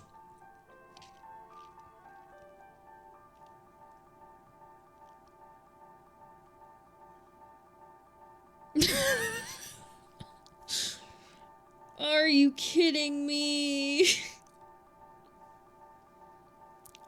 Bing bong, fuck your life, game. I'm gonna go back and clip that. That's so funny. Oh my god. It crashed again. Stop it. Don't do it. Don't do it. No, I don't want to end. No. Just let it work. Please, game, come. Nope. It full crashed. Man. Happens. Yeah, it happens.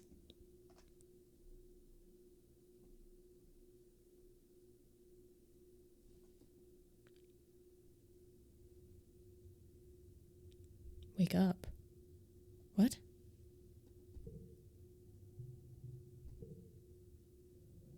Wait, no.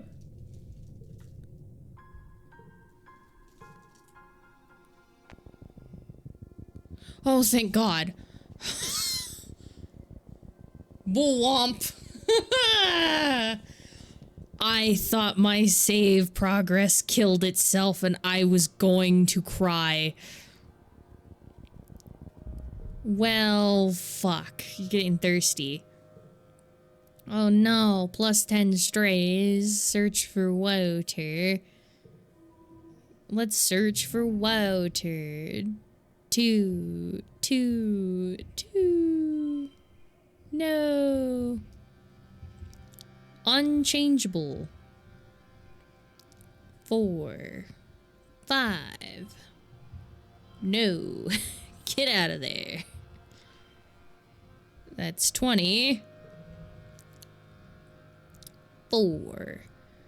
2, 4, 3. That's as best as I got. 5, 10, 8, 4,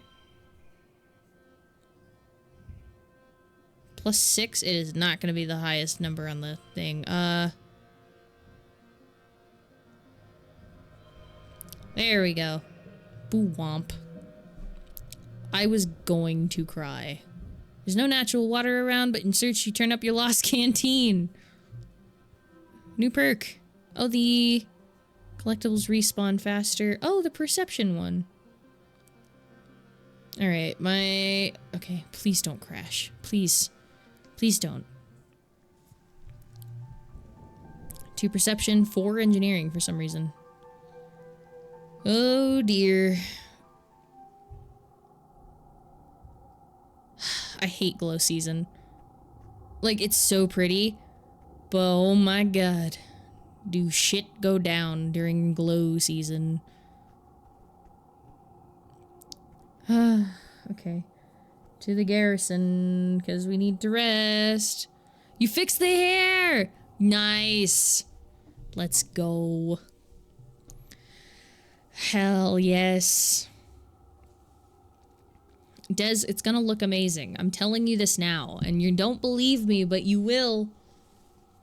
The view from the wall during glow is absolutely breathtaking. The wormhole seems to smother the sky, and like a swirling jewel-toned bowl pressing down on the gloom.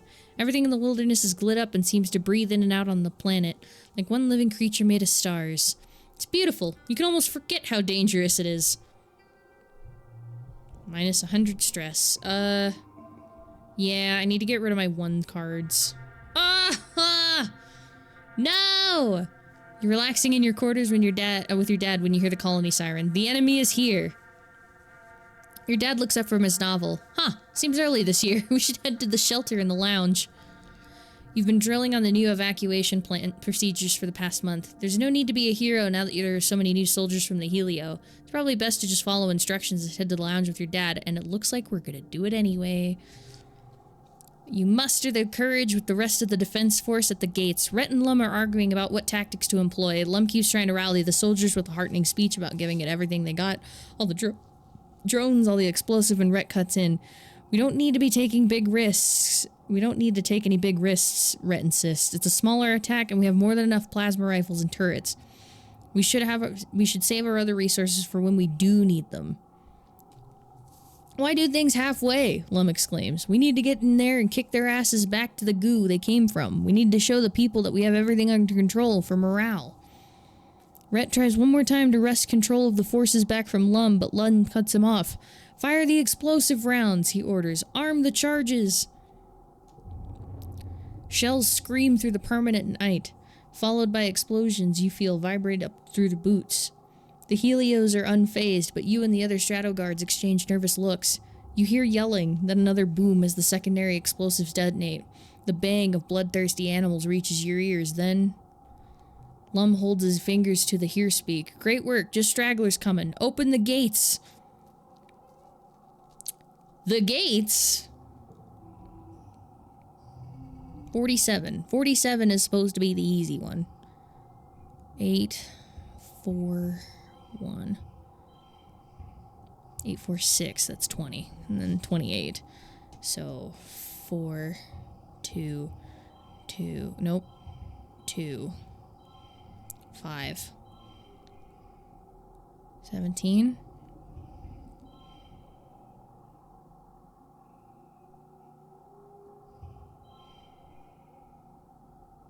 15, and then I just need to make 13. 4, 4, 4. Yep. Okay. Victorious. To battle. You face off against the Lesser Xeno, some kind of finned, swimming aquatic thing that's already half dead and limping doggily across the street. It's almost comical how easy it is to stun and kill it. By the time you're done, the other soldiers have dispatched the rest of the creatures. Smoke drift in front of the battlefield from the explosions. An acrid scent of triumph. Whoa, fancy. After the attack, Lum gathers everyone in the lounge and holds a big celebration for the soldiers. There's feasting, drinking, songs of valor, and the party goes on long into the night. Some drift away in pairs, or more. Or more! Ooh. Mars and Rex keep the dancing going. Even Anemone seems to relax, especially when the other cadets invite her to drink with them. Oh, colony defense. Tonight, everyone seems convinced that this victory means the colony will be safe forever. Maybe it will be. You sure want to believe it too.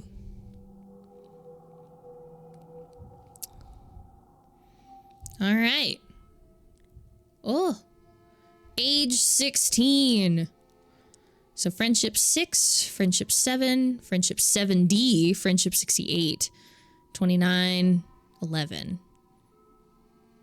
So 15, 16, 17, 18, 19, and then the game ends. So age 14, I guess. Oh, yeah, I guess shit gets rocked. Food plus 10, defense 6. Yeah, well, it is 2 a.m. Ruby has not eaten yet, so I need to go feed her. So I will probably end it here, and then I'll be back on Tuesday, because I cannot get enough of this game. For damn sure. Ah, jeez. I am in love with this game so much. This is the new Spiritfarer for me right now. As it should be. Look at all these bays. Oh, crystals!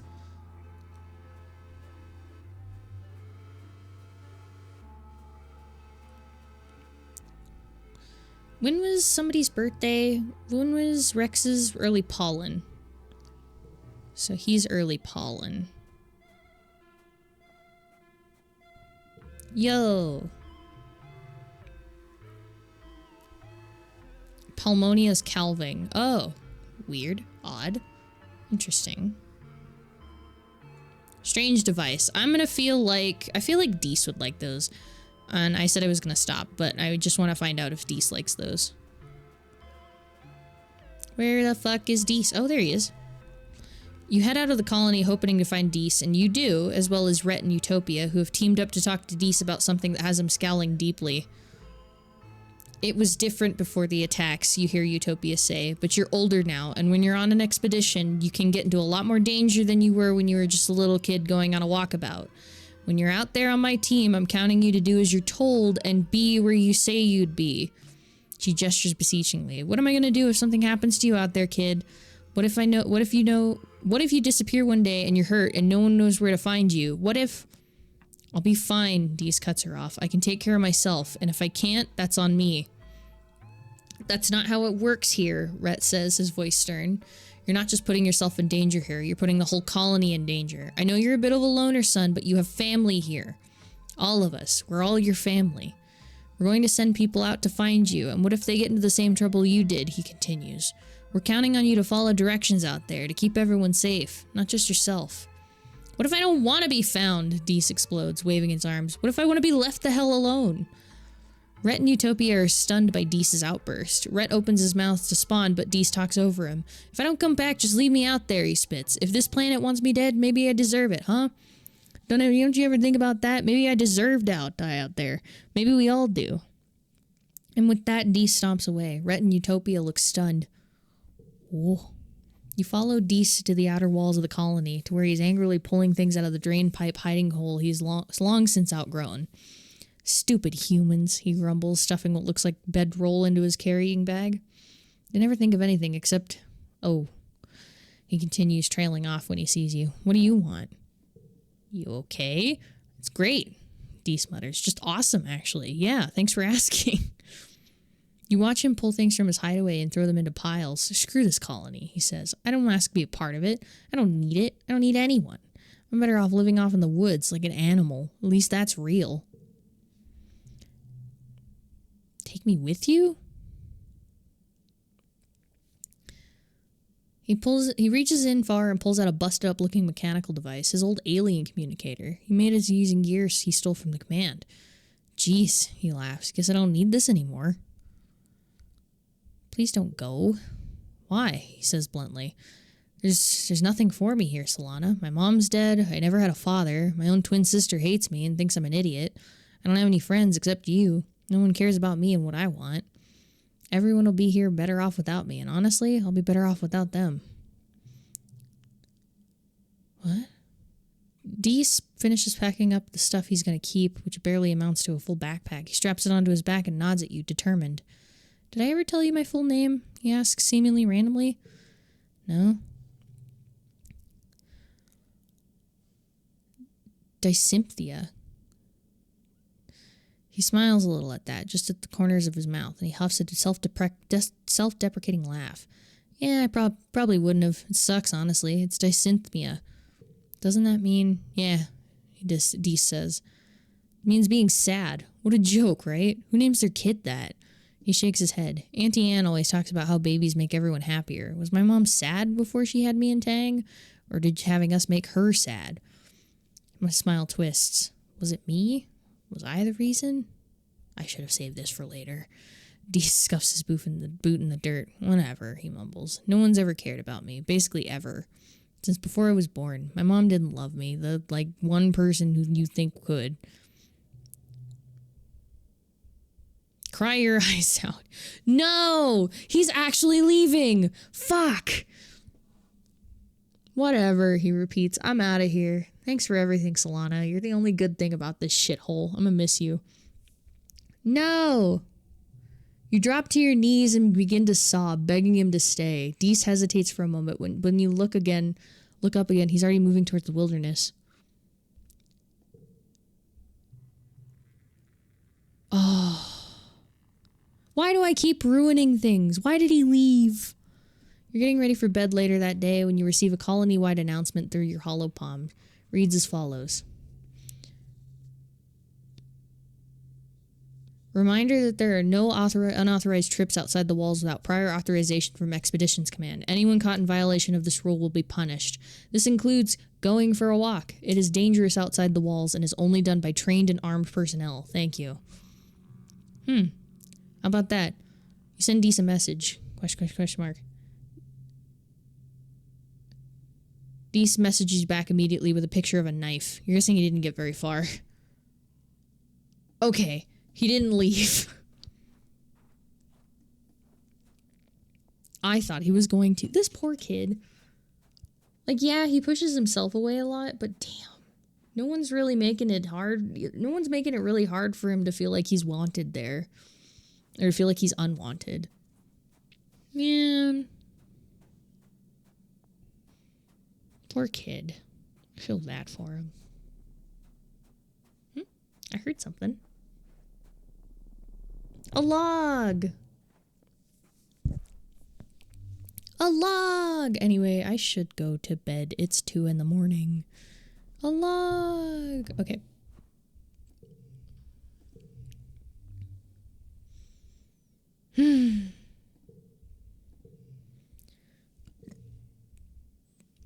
Save again. Okay, I'm gonna end. Where is...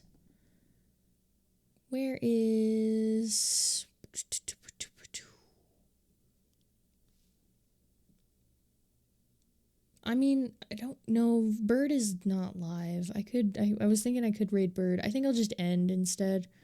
Because there isn't really any friendos online. Alright, well, I'm gonna go drink some hot soup. And hopeful that my voice comes back, because I can feel it disappearing. I hope y'all have a great rest of your day and or night. I will see you next time. Goodbye.